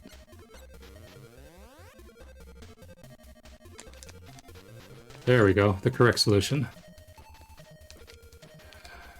This save room here kind of made it like a triangle in the background there. Speaking of the Amethyst Angel, this time around, there's a little bit more to the sprites. She has eyes, which are more prominent. And there's a sound effect that plays before the various attacks. So it kind of does like a DTT if it's going to be a rapid attack.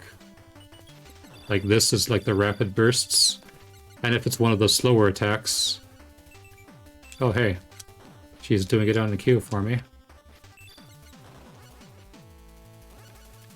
So there's a bit more telegraphing this time around.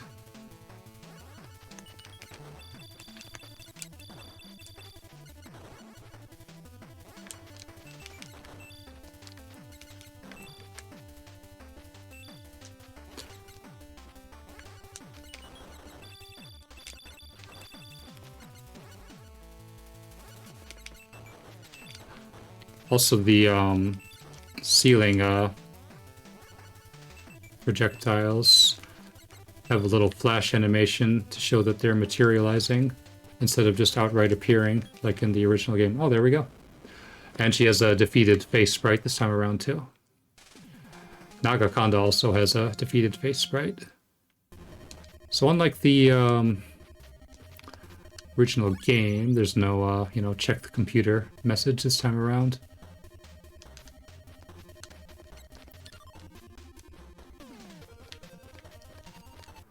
I figure if players took the hints from the Sky base, they would know, they would maybe think to check that at some point. So anyway, let us... You know what, since we're doing well enough on time, I think I actually will, I think I actually might do something a little different this time around. So, yeah, can't do that.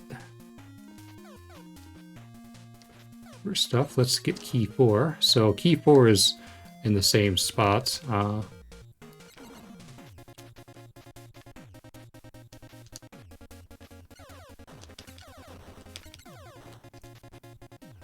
So the hint told you, like, jump from where grass shouldn't grow, and, you know, grass is kind of growing out of this metal thing in the sky here, so maybe it was a little bit clearer this time around. I don't know, but anyway, do your double jump. And there we go.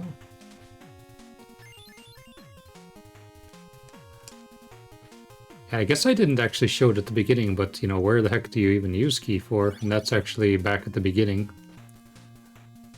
So let's, you know what, let's actually run the gauntlet this time around. We're doing well on time.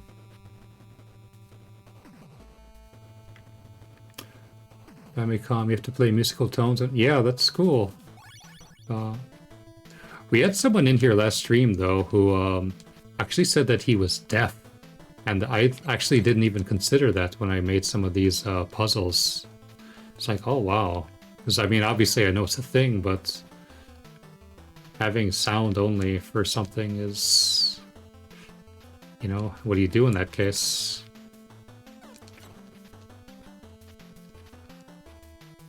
Like, he said the one area that really gave him trouble was the disappearing spike areas in the Colormancers, because it has the 3 tick-tocks before they disappear and reappear. Yeah, the key 4 room is just sort of a generic, what do you call it? More generic, cave sort of one.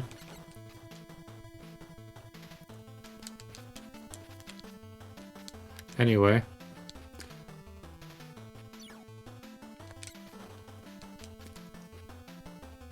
But yeah, hopefully players would have, you know, checked. Hey, you know. So here, it's obviously not hidden as anywhere near the point that it was in the original game. One thing I will kind of say in retrospective, this was maybe a little needlessly long, but, you know, I needed to have it be, you know, over here on the map, so whatever. And if you try to jump here, there's an invisible ceiling because this is row 0 of the map, and you don't want to go to row -1. That'll take you to a glitch area. So yeah, we'll play this. Why not? Given the position, though, a lot of this has been flipped horizontally from how it was in the original game. Oh.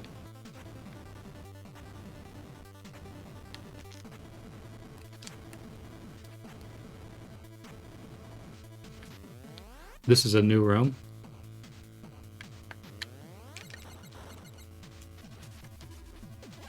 This room has a small bug in it where if you look at the very bottom right eye guy, it actually has the upside down sprite. Oops, sorry, one sec here, the emulator lost focus.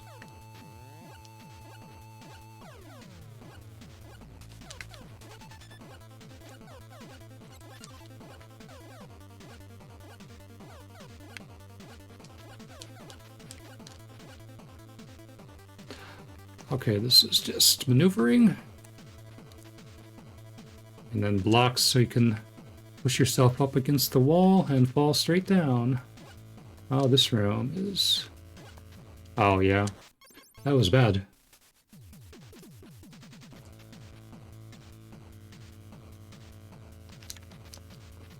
It actually has been a while since I've played the actual Gauntlet of Evil.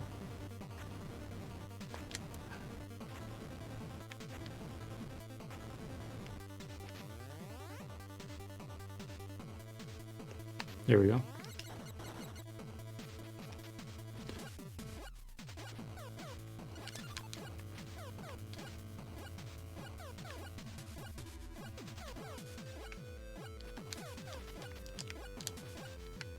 Oh.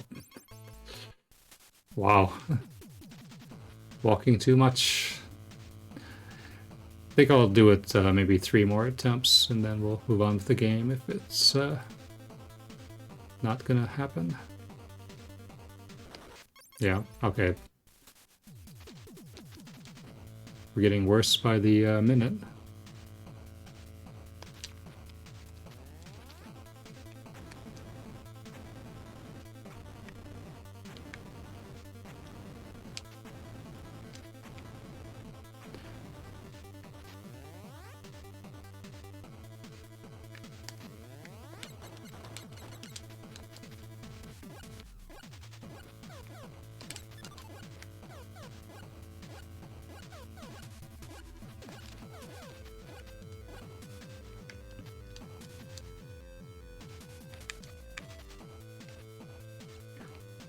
Room. Yeah, that's what you do. It's been a while. Can't remember all the solutions.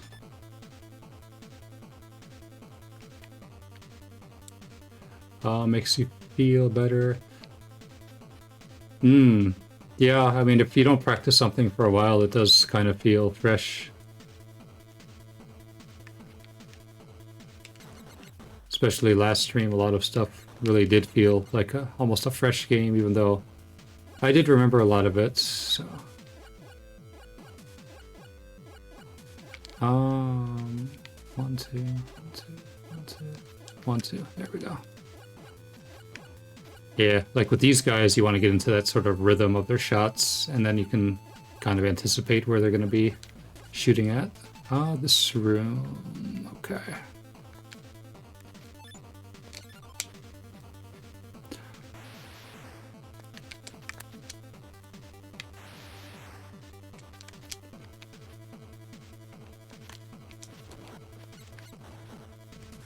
One thing I will say, though, is if I do clear this, I actually will not take the double damage. Just because I want to have it feel like, you know, a pure run. I mean, I certainly could take it, but...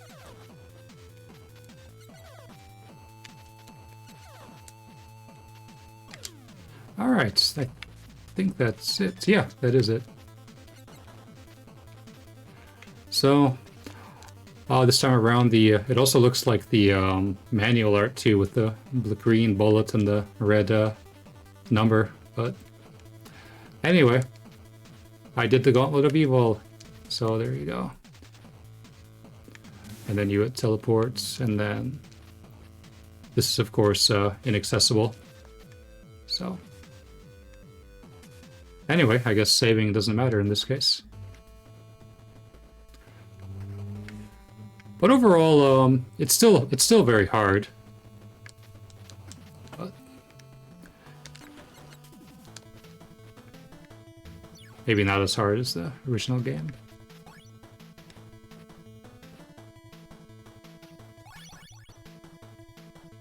But yeah, the double damage makes those final fights way easier. Like, especially in easy difficulty, I think the Super Mech only takes maybe, given that it already has half hit points, it takes maybe 18 shots with the double damage.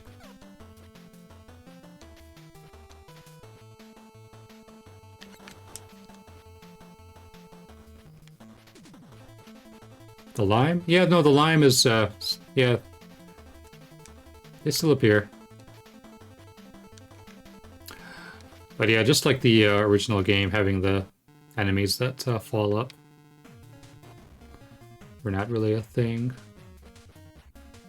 I guess I'll show, yeah, this. So down below is where we're gonna get into the final area. But up here, as I mentioned earlier, if the earliest you can come here is when you get the double jump. So on the lower difficulties, there would be a life upgrade up here, but up here, on the harder difficulties, there's a letter. But I'm not going to actually read the letter on camera. So if you want to see what happens, you'll have to try it yourself.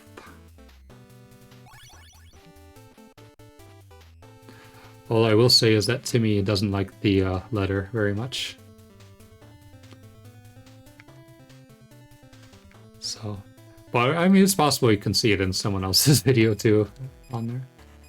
So anyway, yeah, the portraits this time around, I really love how these look. They're based on the manual artwork. Yeah. And let's go in. You also can leave this time around. In the original game, it says teleporter deactivated. And what I was thinking at this point is maybe even have a second fight with the mini-mech boss, but just never came to be. This final area color scheme also changed, so it has a more red background. And I think the spikes are a bit more prominent, being purple this time around.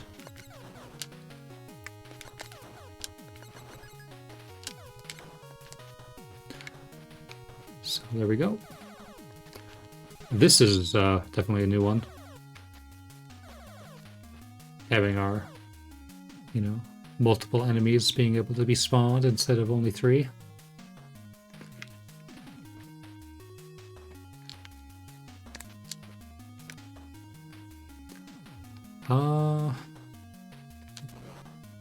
The basic stuff here. In the spikes here, it's a spike pixel art of these guys on the ceiling. Although their sprite is supposed to be, I think, 14 pixels across, but so I had to shrink it just a tiny bit in the spikes there, and yeah, even the shading in the spikes, I had to make special spike graphics for that. Yeah. So again, just me having fun drawing stuff in the spikes.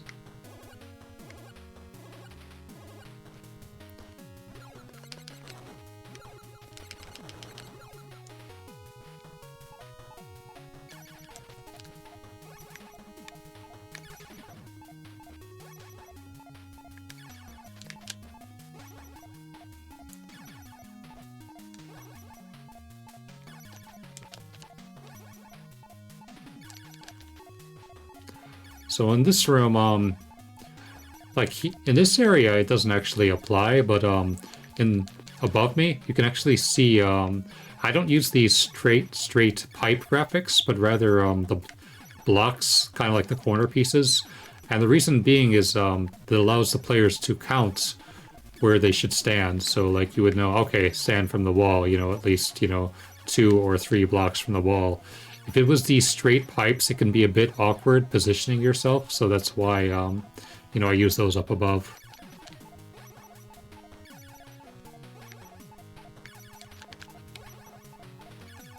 Like, especially here, if it was, well, I mean, even here it wouldn't be that bad, but still.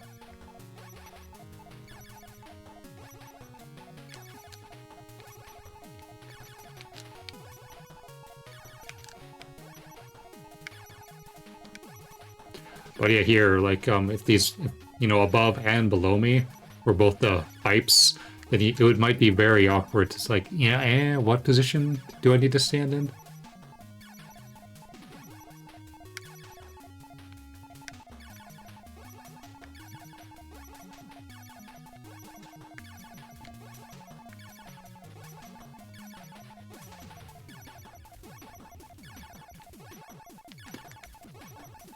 This room was also slowed down from the original game.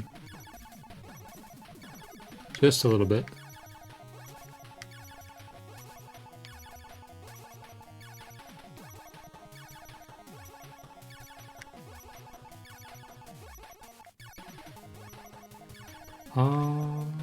Okay, yeah, this is...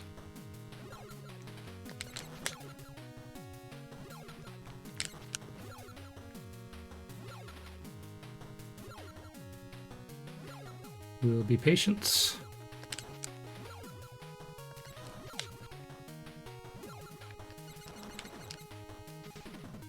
Okay.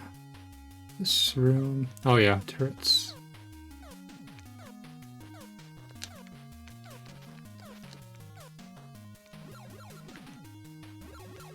So you can actually bypass these guys.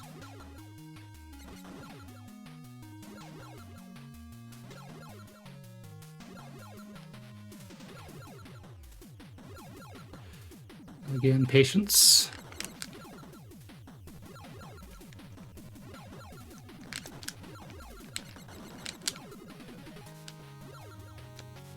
And there we go.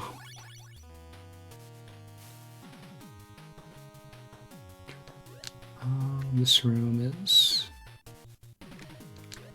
Oh, well, obviously not right there. Wow.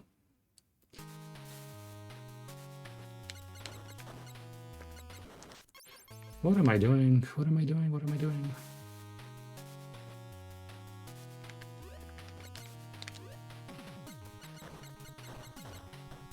There we go. The correct solution.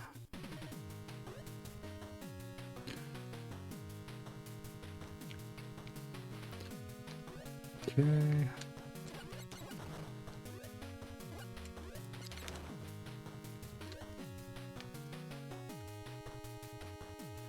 Yeah, you can see these guys are much better at chasing you, those starfish stalkers.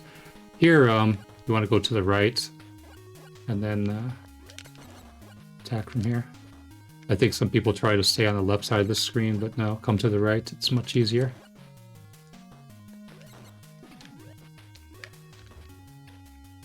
Okay.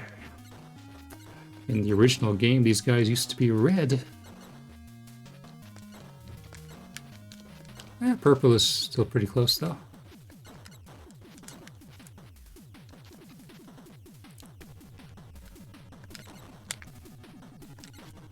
Okay.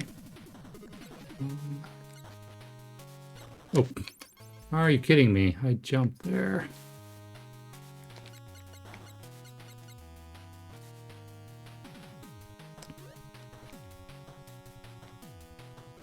Wow. Section 3 is definitely giving me a hard time today. I knew that was going to happen too.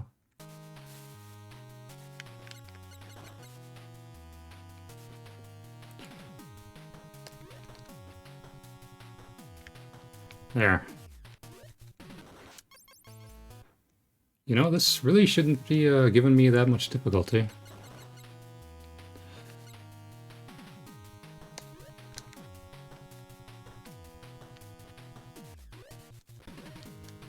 Especially given the fact that I basically cleared this a few times ago.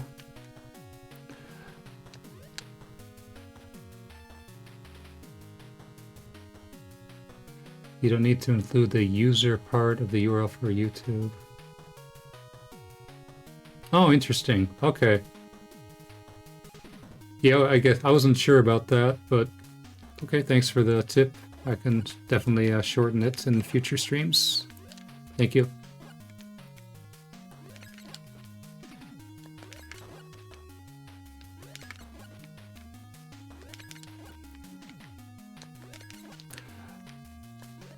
There.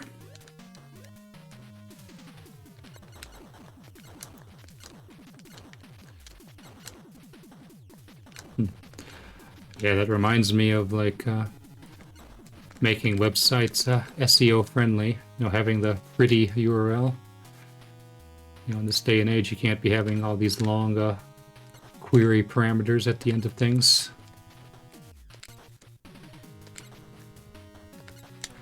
Okay, that's what really happened last time. This part did change a little bit in the animation, so we'll show it. So your items just you actually see them flying away. Message is still the same though. Also, you can not leave this room like you could in the original game. It just forces this event. That kept me from having to flag an event. So, all right. So now the section, the recollecting items section, I should say, this actually uses this tile set. So it has a different appearance. And what was I going to say?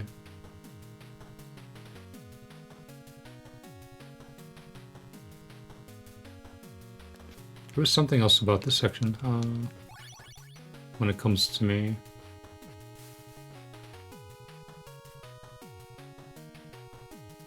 Ah, yes, now I remember. So these diamonds in the wall, so in kind of keeping with the Morse code tradition, like where I put some messages in Morse code, these are also representative. So the 2 diamonds is a long beep, and then the 1 diamond is a short. So, you know, we have a 3-letter word here. I'll call them out as I go along, though. Oh, yeah, that was terrible.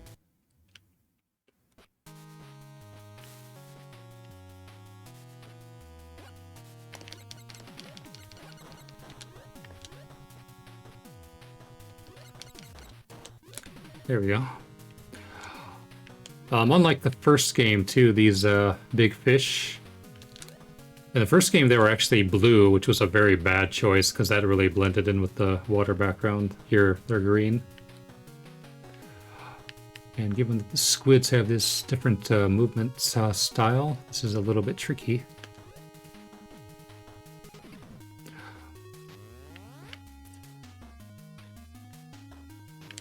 You don't have to get the infinite oxygen in this game, so there's only wow, there's only 3 things you have to do instead of 4 like the first game. 3 paths to take, I should say.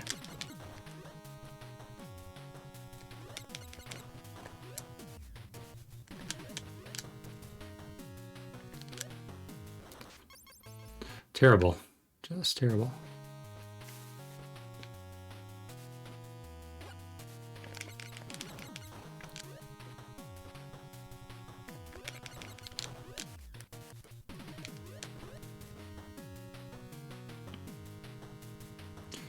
There we go, the correct solution.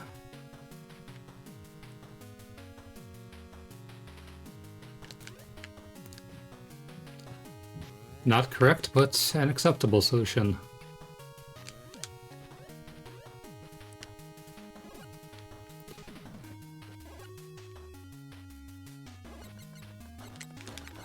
But yeah, I do like this tile set. It gives the area a bit more variety than it had before.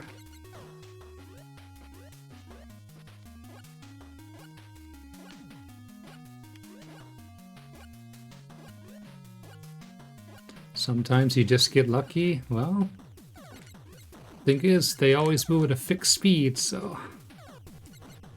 I know. I'm getting too technical.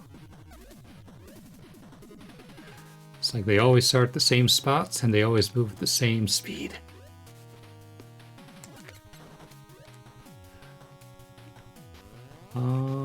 Yeah, this is the same, so...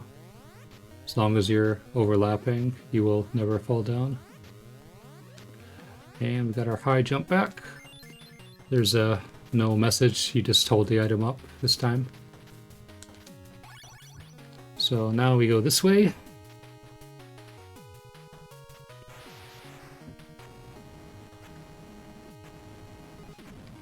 This is another one of the... this is actually the third part of the Morse code message. The second one was back in the water. Sorry, I forgot to point it out. Wow.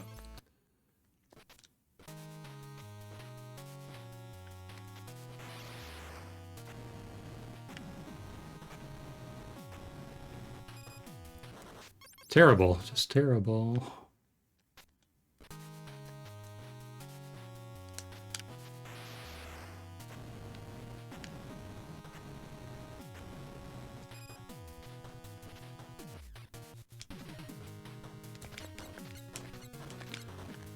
Yes, there we go.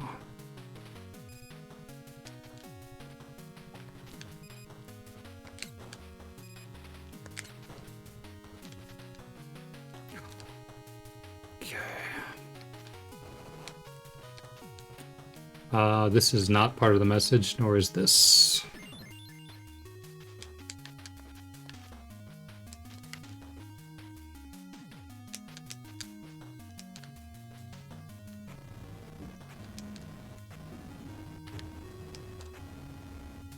This is part of the message.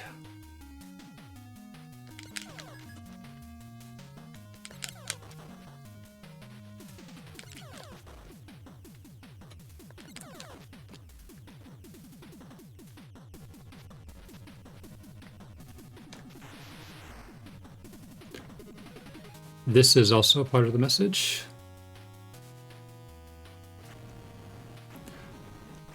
Even though you come back here, this word does not get repeated in the message.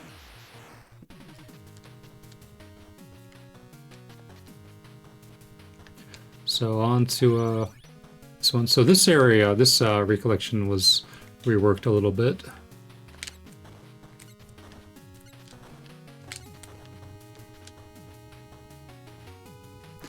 This is the same though.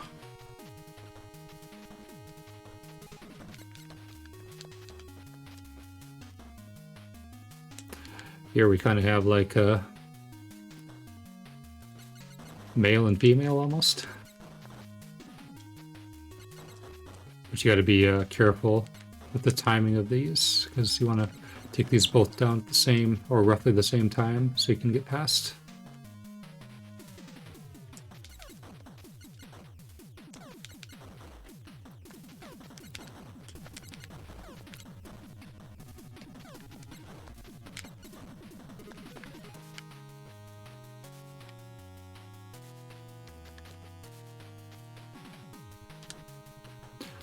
There's one less room to get your item back here. This is part of the message. It's the longest word in the message.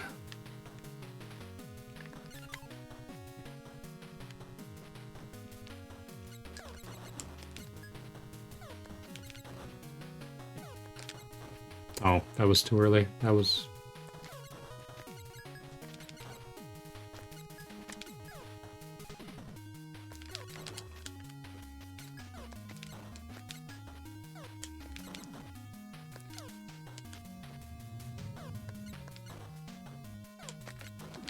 Oops, one more shot on that guy.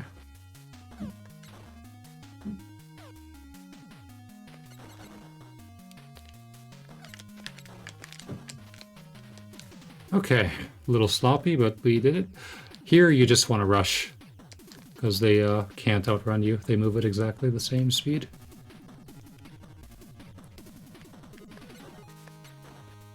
Here you also want to rush. Wow, you definitely do not want to double jump like I just did there. Alright. And then just fall down. And here is the final part of the message. I will say this one says Z, so it talks a little bit about Z in the earlier part of the message. This fight is basically the same.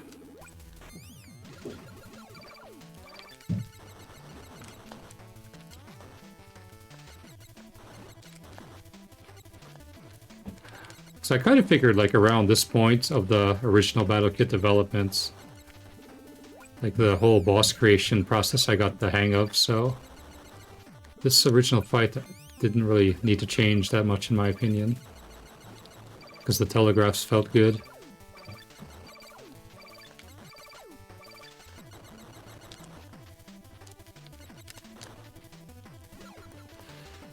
Okay, good. He has a new depth animation, though. Screen doesn't do that weird flashing thing that it did before. And yeah, this is still the same basic area.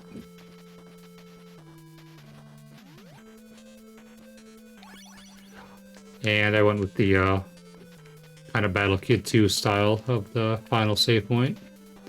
Instead of having stars all over the screen, just have, you know, little decal like that. And this is kind of the, what do you call it? Like the original game, the blue and red spikes. So now, let's check out the final boss. So now we actually have a scene instead of just the super mech outright appearing.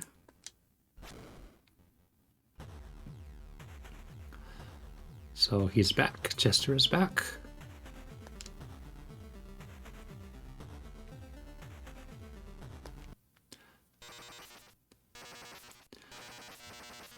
So in this game, the appearing animation is only for this scene. If you were to die and come back in the room, the super mech is already there, and it just has this green face appear, which we'll be seeing in a bit. So that definitely cuts down on, you know, waiting time for subsequent respawns. Anyway, and he's like outsiders, so it's kind of a hint that there's more people in the group than just Chester, which obviously makes sense, because how would Chester do this by himself? Anyway, Timmy's going to be test subject number 1. And Chester actually pilots. Yeah, I think there were some typos in this.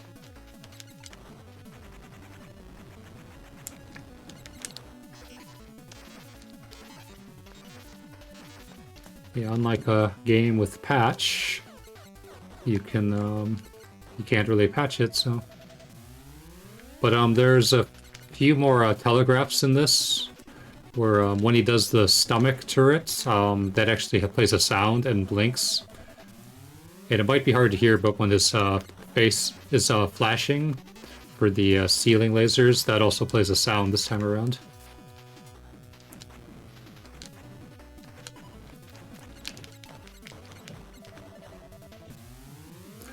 The lasers also have a little bit more color to them this time around too, instead of having a white center.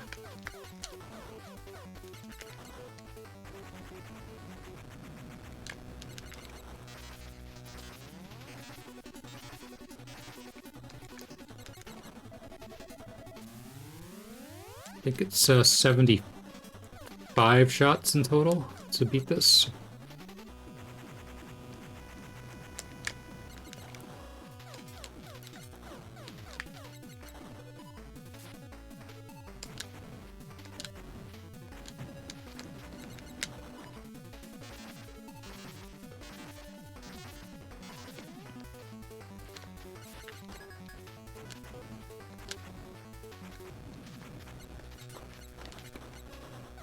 Not quite. Still not quite. All right, there we go. So a little bit of flashing. This time, though, you see he flies out of there, hits his head on the ceiling, and we're going to have a little word with him.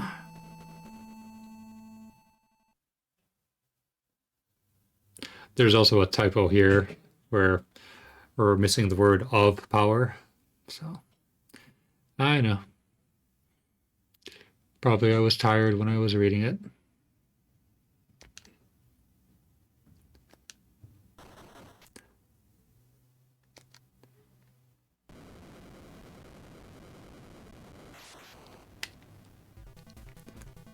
So this little music,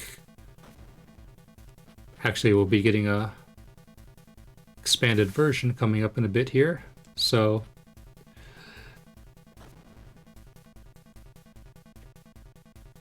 this kind of serves as like a counter melody for the song coming up here, which will be the chasing song. So if you have key 4, it basically serves as a shortcut for this. If you do not have key 4, you can still make it to the end. It's just a little bit more tight timing. So I will in fact do the harder way. So this is also a new song based on that tension song.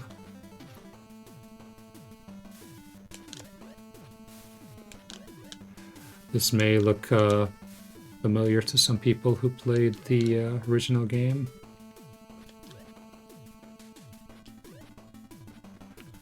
Although it wasn't entirely my intent to do that, but I needed something to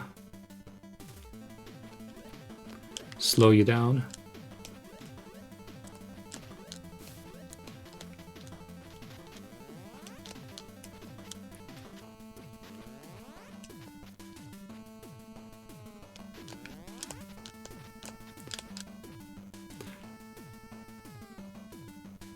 Yeah, if you have a key 4, you pretty much get here right away. These arrows were something that were requested to be put in because I guess maybe people would try to move to the right, although in my opinion going up was the really only way you can go, but whatever, you know. More indicators are more indicators. And there we go.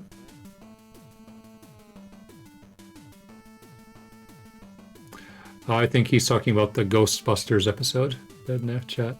But anyway, you catch up with Chester. So we needed to... sorry, needed a drink there. We needed some way to kind of tie in the old end with the new story. So give Timmy a reason to actually punch him.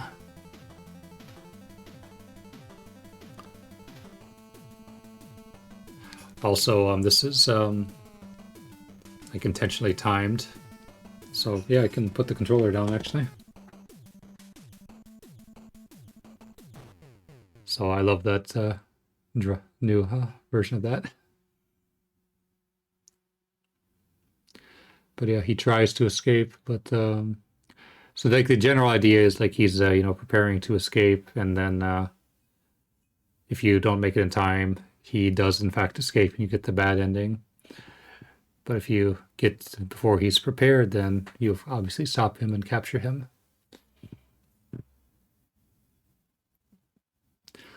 This is also, you know, it was requested to have a timed scene here, so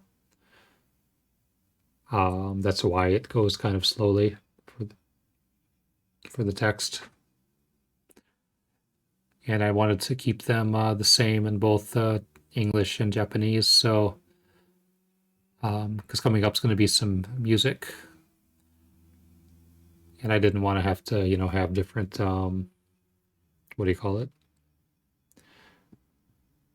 Like the music's kind of timed to the scene, so I didn't want to have, a different version of the music for each version. Thomas Dish, I don't know who that is. Dish is the name of a person who I used to talk to on IRC way back in the day, who helped out with a lot of development tips. So I basically named the building in honor of him. This piece of music actually is in the first game, but I had to extend the tune.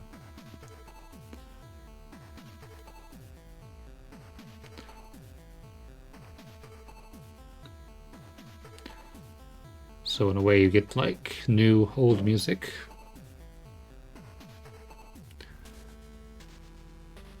But anyway, in the original game, he's like this unknown guy, Chester, and then she makes him talk with the purple stuff, but here it's a much more personal take on it. And I think we've gone past the dialogue because I was kind of talking about something else, but she says something like he falls into the allure of power, and that's where the Japanese title comes into play, where the perilous trap is basically, apparently in Japanese, the word trap has sort of a nuance of like, not so much a trap where, you trap a person, but he kind of falls into the allure of power. So, that's what they were kind of going for with that version of the title. It doesn't have anything to do with traps in the fortress, but falling into the allure of power. Or the trap of the allure of power. Something like that. Anyway. But the English version is still the Fortress of Peril. It's kind of like the Castlevania series in a way, where, they have like a Japanese title and then an English title. Other games do that too. Anyway, sorry, I was missing out of the chat here. Will the carts ever be for sale again? That's something I need to discuss with some other people, because, yeah, unfortunately, Retro USB discontinued that. I can't get into the specifics. It didn't have anything to do with me, though. It just something they decided to do. Anyway, this little shot here was also in Battle Kit 2 for the Battle Kit 2's intro, so I got to reuse it here. Here's a new epilogue music.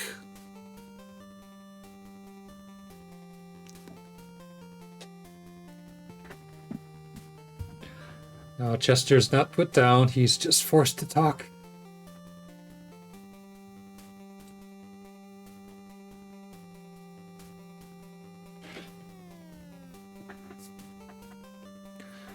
So this is the Battle Kit theme and the epilogue music here.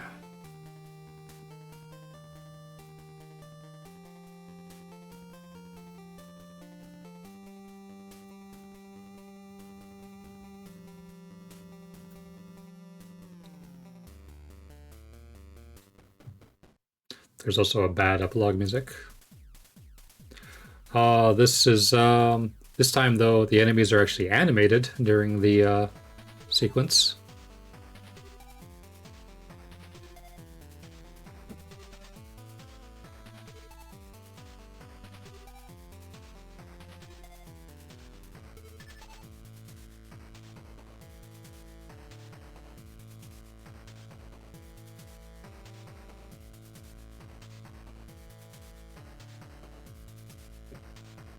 So the mini mech. Lotus, hey, the Lotus has leaves this time on the graphics too. So anyway, thanks for the well done. I guess we can also stop the time. About 2 hours and 8 minutes. Then again, I wasn't really going for a speed run.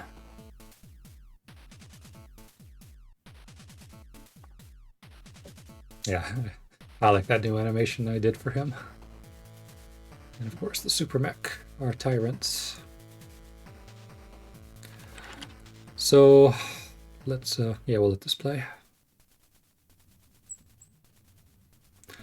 So some new people. So Bit is the alias of the Japanese guy who introduced me to the publisher, Columbus Circle. And then the label, or the Japanese logo, I should say, that was the title screen. And then these are the original people who helped out. And you can see in the special thanks has been expanded. So people who have reviewed the game or just helped promote in some way, shape, or form. I'm sure there could be even more than that, but those are the ones that I found at the time. So now we also have a little post cutscene. This is also a new song. This is also kind of like the original game's intro cutscene where you have the question marks and the numbers. So Rotsnaza, whoever could that be?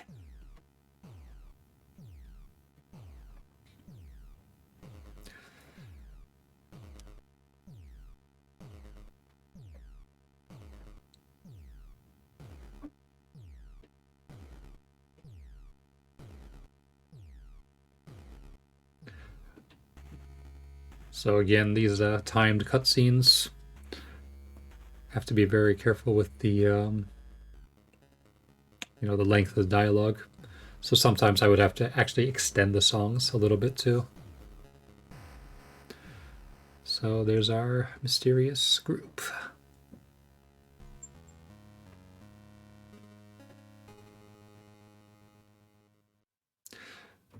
And there we go.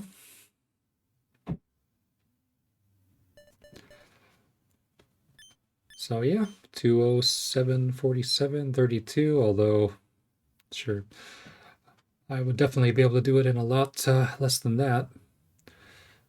So I think we'll take a little break for about 5 minutes, and then we'll do some more talking developments and then some announcements. So till then, where are we going? Here we go. Take about 5 minutes, enjoy some green skies and some music.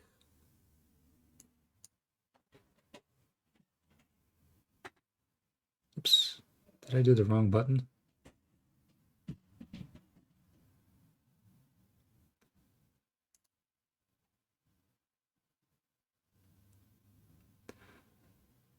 I'm doing the wrong buttons.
Alrighty, we are back. So needed to stretch out for a bit there, and I'm also standing again.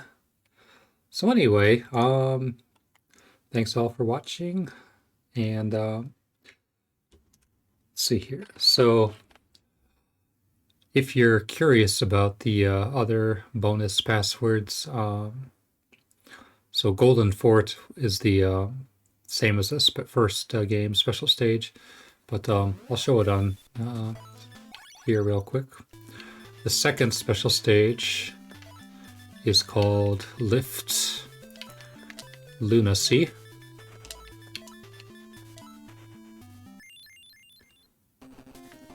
And this is a new song. And the hint computer here. So it's kind of a stage which uses the elevators or the lifts as a gimmick. So you can shoot and attack while you're on these. It's not the entire stage, but it's a good chunk of it. There's also a delay when you use them. I'm not going to play through this right now, though, but I just want to show it and then reset the game. Oops. I selected Japanese, oh well. Same idea. And the other one is called the 33 zones. You kind of have like crickets chirping in the background here. And you get a triple jump from the start. And oh well, I guess it gave me an opportunity to show this. The Japanese text looks like that, but yeah. It says triple jump o teini iretai. You obtain the triple jump. And then kuchu ni iru toki ni kai mo jump ga dekiru. So when you're in the air, you can jump twice, is what that effectively says. And indeed, if you jump twice, you can't do it here. You need 3 times. So, and what this stage is all about is it's so each number represents a zone, and then each zone is a mini stage. So in this case, we got zone 21.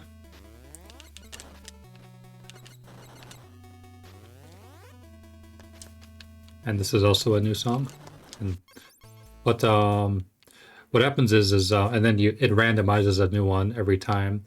And when you clear all 32 mini stages, you go to zone 33, which effectively ends the stage. And if you die, the zones do stay cleared. You don't have to do all 32. Although there was a point when I did consider that. So that's, here, I guess we don't have to actually reset. But yeah, each zone is also themed to have a feature 1 enemy. Anyway, return to the title. And I'll show the debug password, which is a bit weird. It's DEV exclamation question VED. So DEV for obviously development, and then VED is dev backwards. And no other passwords use the punctuation marks here. But this time around, I made a lot better debugging tools for myself. So in the if you ever try these in the original games, they're very limited, but here, you know, you can do a whole lot more with them. There's also an unused second hit point upgrade. So right now the game thinks we're supposed to be in the 33 zones. But yeah, you can you know, change your starting points, and it'll generate the passwords for you.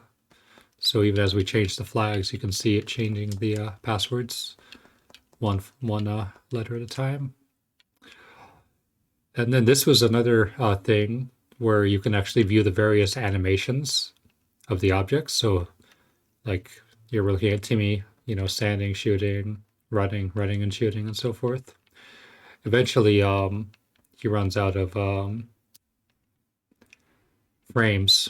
So, you know, if you try to render this in the game, it's an undefined frame. So it shows the little error there. And all of the objects are visible.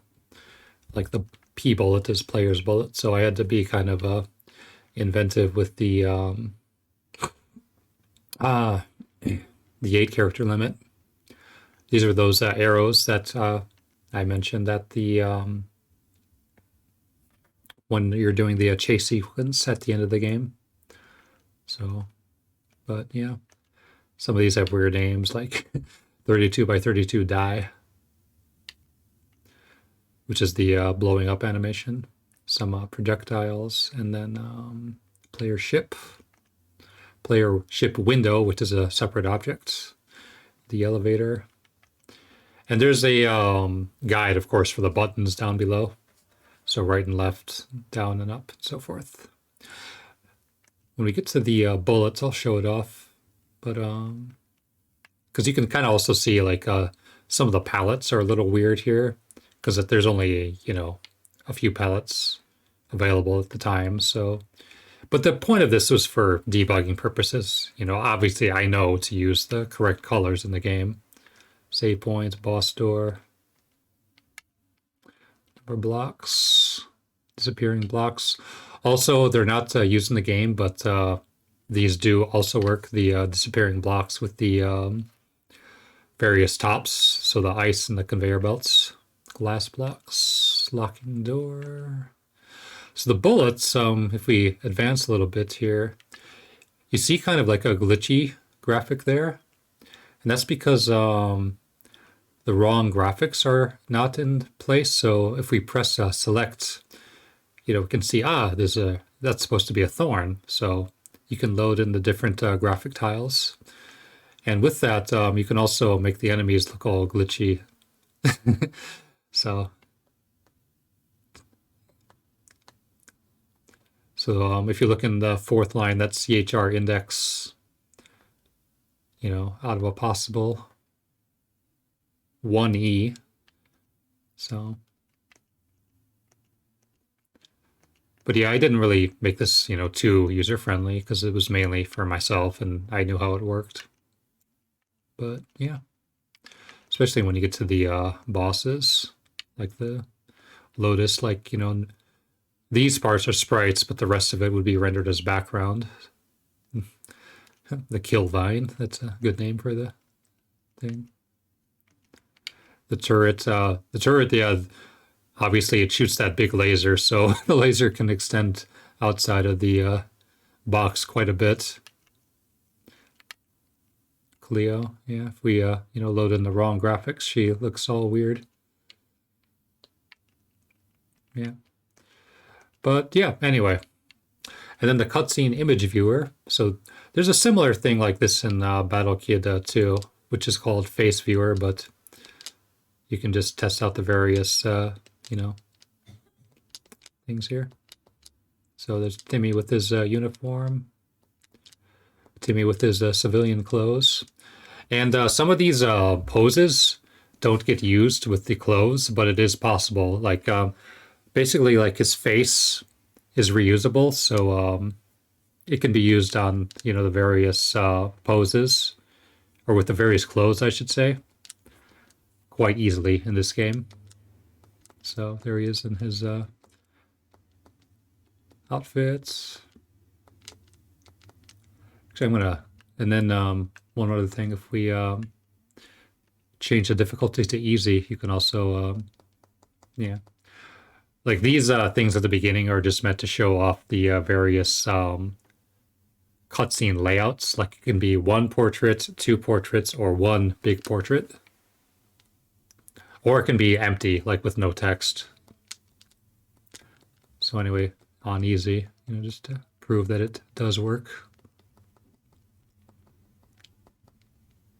You do have to, so yeah, there he is in his pink uniform. His pink suit, I should say. And then like the various, there's Chester. And one of the nice parts about using CHR RAM is it's easy to flip the graphics around. There's his pink or his purple glove holding the communication units. The various items, that's the life upgrade item. And then the keys. Oh, there's that letter that I was talking about earlier. The upside down save points. These are from the intro. From the intro, there he is in his big pink suit. There he's punching. And there we go. Yeah. Music Test has the actual sound channels, so you can actually see a visual with it. And then sound effects is as you'd expect. You can just test out the various sounds and reset and start and do as you would expect them to do. So, and this particular build was compiled on July 1st, 2018. So yeah, that was those were the debugging tools. So I'm going to go ahead and close out of this and switch views for a moment here. I guess I was kind of showcasing this earlier, some pictures of the game when it was released. Forgot that was still on there.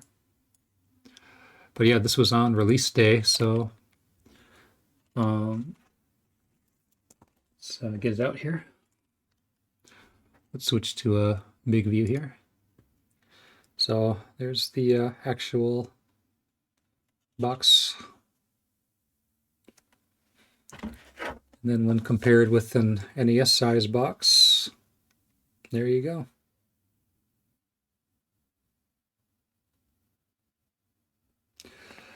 And one other thing that I didn't show earlier, which was kind of humbling, is that for a while, KitKat actually featured this. This didn't come with any actual candy inside of it, but still.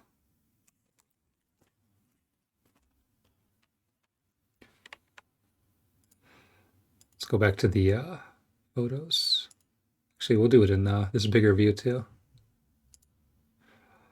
So some other places where I saw the game were at, this is a store called Super Potato. Anyone who's visited Japan may know the store. It's good for retro games. And they have them in, so this particular one is in Nagoya, which is around where I live, but they have a big store in Tokyo, and they also have it in Osaka as well. This particular one is the Nagoya store though. And then inside, there it was. It was also available in Yodobashi, which is kind of like a electronics store. And then, yeah, again, so I did, I had to take the pictures. But elsewhere in the country, they also had some displays. So you can kind of see in the bottom left there, the Battle Kid poster, which if we look at the poster, this is what it actually looks like. And I do have one of those posters on my wall as well, laminated. And my favorite of the displays was actually this one. It's kind of hard to see with the glare in the picture there, but yeah, that was awesome. But unfortunately, I didn't get to see this display. Someone took the picture for me. This was in Tokyo, I believe. You saw a Ricky cart there. One sec here. You mean in this one or maybe this one? But yeah, like in the stores though, they have like this sort of a retro section where you can buy the clone systems as well as the games. Yeah, like even Super Potato, because yeah, you can also see like they have the Arkanoid down below there. Oh, what else?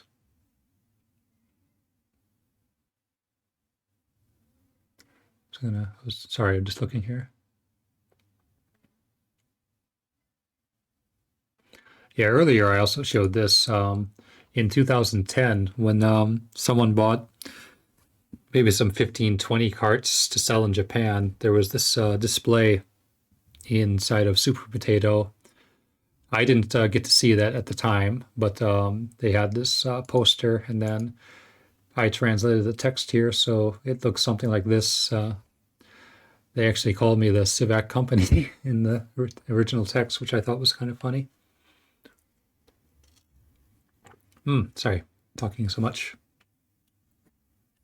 But yeah, that was pretty much it. So, let's see here. So now that we've played that, I guess announcements, current projects, and final remarks. So, what can we say?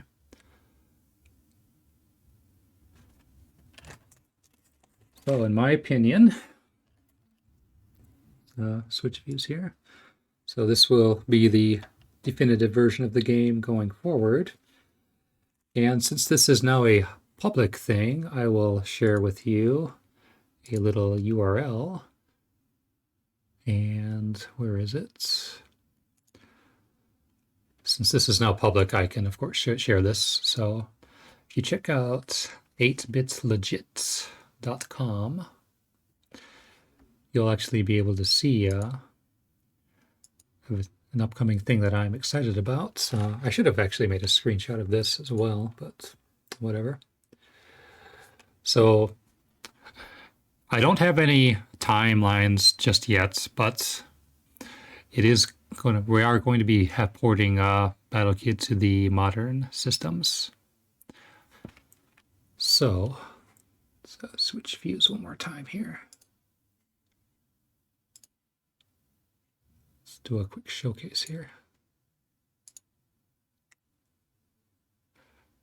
Because there's only so much that I can share, but let's open this here. And if you notice,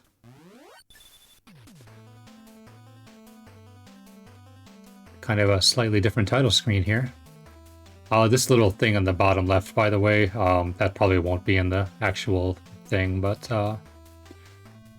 yeah, 2022 is written in there.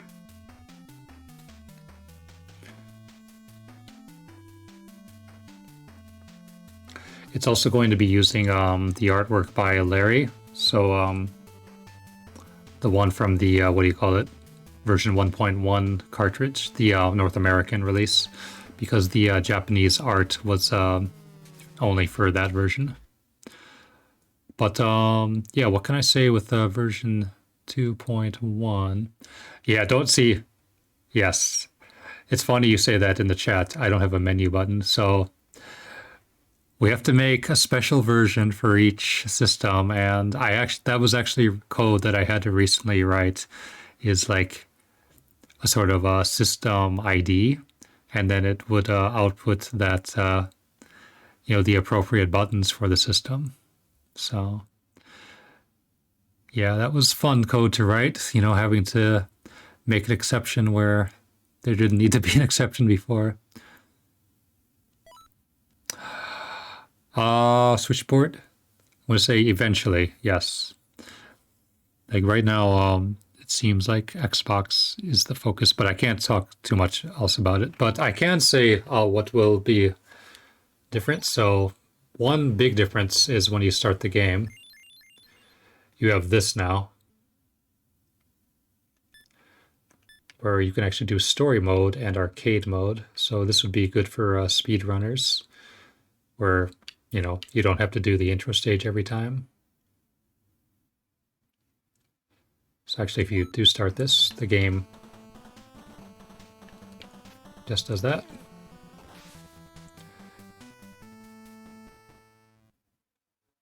But this Xbox is the system, Xbox system. So yeah, no, and here we go. It just starts playing the game. I guess I also didn't show it, but on the easier difficulties, when you have hit points, when you get hits, it's like BattleKit 2. You just flash. There's no, no knockback or anything like that. So yeah, this should be definitely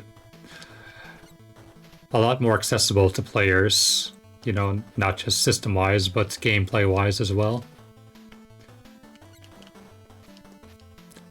But yeah, It's the same game though. I did here, I guess we can turn this off for now. Oops, what am I doing? But yeah, there was what was I gonna say? So yeah, there's the arcade mode, story mode. There is some new music as well. And there's fixes to the text. Like there were some typos, as we mentioned earlier in here, so those have been fixed. But yeah, that's pretty much it though, yeah. So I'm definitely excited about that. When I have more information, I will of course share it with you, but the most I can share with you is the public site, so that's it. I mean, and they have like a Facebook page. No more pink. Oh no, you're still being pink and easy mode. No. You are still pink and easy mode. You know, you get 3 hits on normal. That's enough. Yeah. But yeah, when there's more information though, I will most definitely post it. Will it come with an NES ROM? See, that's a thing. That's something that I can't say at this point. Right now, I don't know. That's all I can say at this point. Yeah. What else? What else? So yeah, that was the main announcement though. As far as current projects go, I've actually been kind of dabbling with disassembly. So if you don't know what disassembly is, it's like taking an existing game and reverse engineering it. So you have actual source code that a person could compile and in theory, you know, do a ROM hacking a much more convenient way. And this actually got inspired, let's see here, from Super Mario 3. Because what happened is someone actually did do an entire disassembly of Super Mario 3, and I got to playing around with that. So I'll actually load it up here. I didn't change the program, but I did hack the music a little bit because I was curious about that. So let's start the game.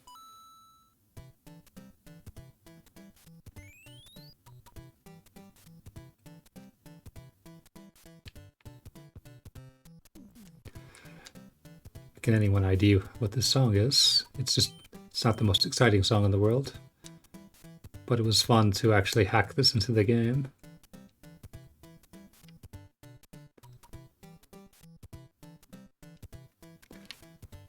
Anyway, we'll start the stage, because I also was trying to hack the stage music as well.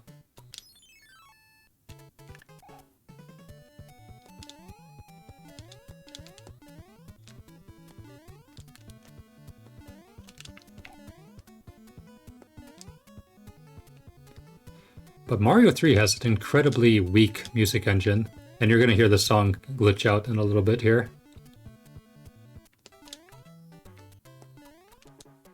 So yeah, Mario 3 has a weird and very weak music engine, in my opinion.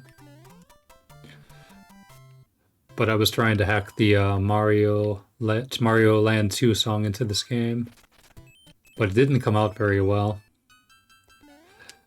So it kind of almost made me want to write my own music engine into Mario 3, but doing that would be a project in and of itself. This is the normal, but I'm going to showcase one more song when I get to the fortress. And then I'll talk about, well, what I'm doing.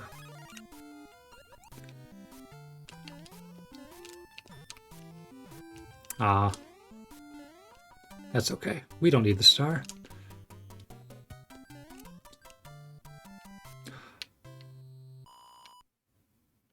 But yeah, it is cool though to see the source code of the games. Here's another song that I did.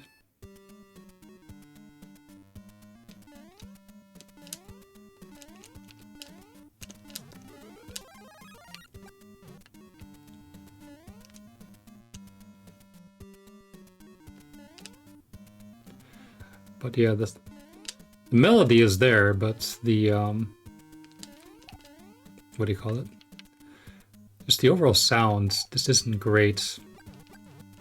And I know I said it before, but the music engine is just very limited in Mario 3.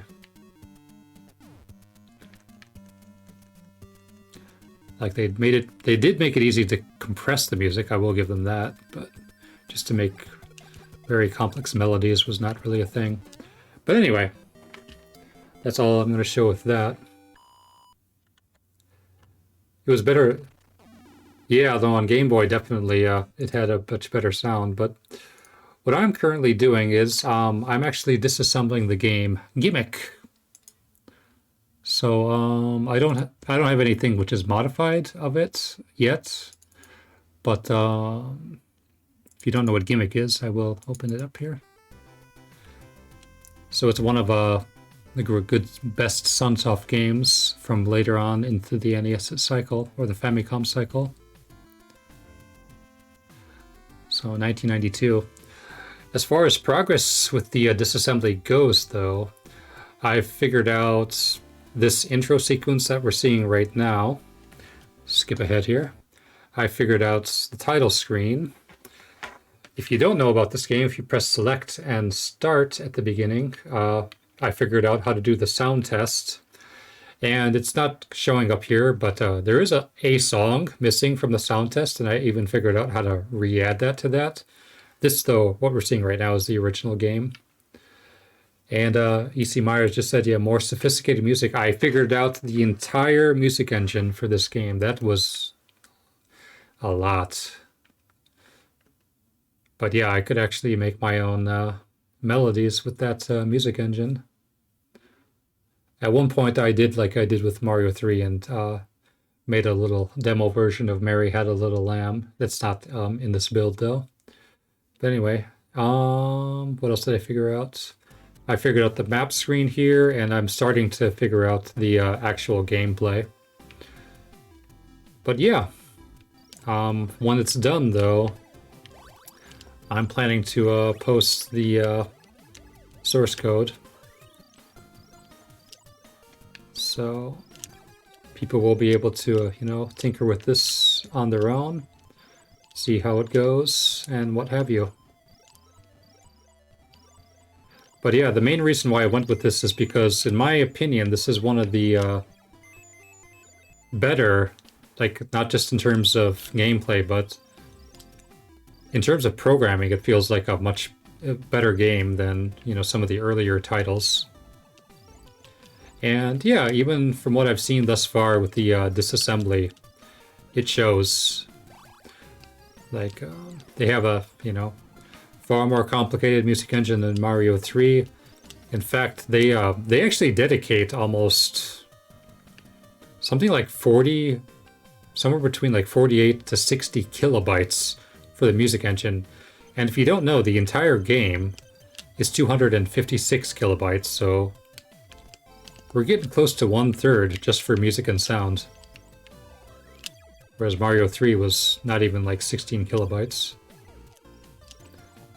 But yeah, so that's my current project is I've just been disassembling this here and there for fun. And of course, as we said earlier, doing the Famicom, doing the, the modern system release for Battle Kid. Anyway, I'm not going to be playing a Gimmick, by the way. Just, I wanted something to do while I was talking about it. So yeah, that's pretty much what's been going on as of late. So, well, what else can I say? I don't know. For all the people here, though, I want to thank you all for joining the stream. And I think I would like to do this again next week, where we'll actually play through the special stages of the games, and then who knows, maybe we'll play something else. Hey, maybe we'll even maybe I'll even do something with Gimmick and see if I can hack Gimmick by that time to do something different. But yeah. All right. I don't really know what else to do now. I will, by the way, upload this video to YouTube sometime this week. So if you want to see the earlier parts of the stream, you can certainly do that. Guess with that said, we'll wrap things up here and we'll find someone to raid. So let's see here. So, oh, we also got some followers. So yeah, thanks to people who followed in the past few minutes here. Appreciate that. Who's even on Twitch right now? Let's see here. We'll do Pahi. Yeah, Pahi was playing Battle Kid a few months ago, so we'll raid him.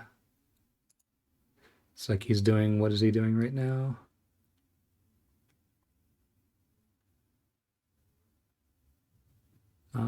It's like Pogo Stuck, some kind of some kind of like precision game. So all right. Anyway, thanks for that. I'm gonna do an ending card and we'll do our raid. So until next time, thank you very much and have a good day, everybody.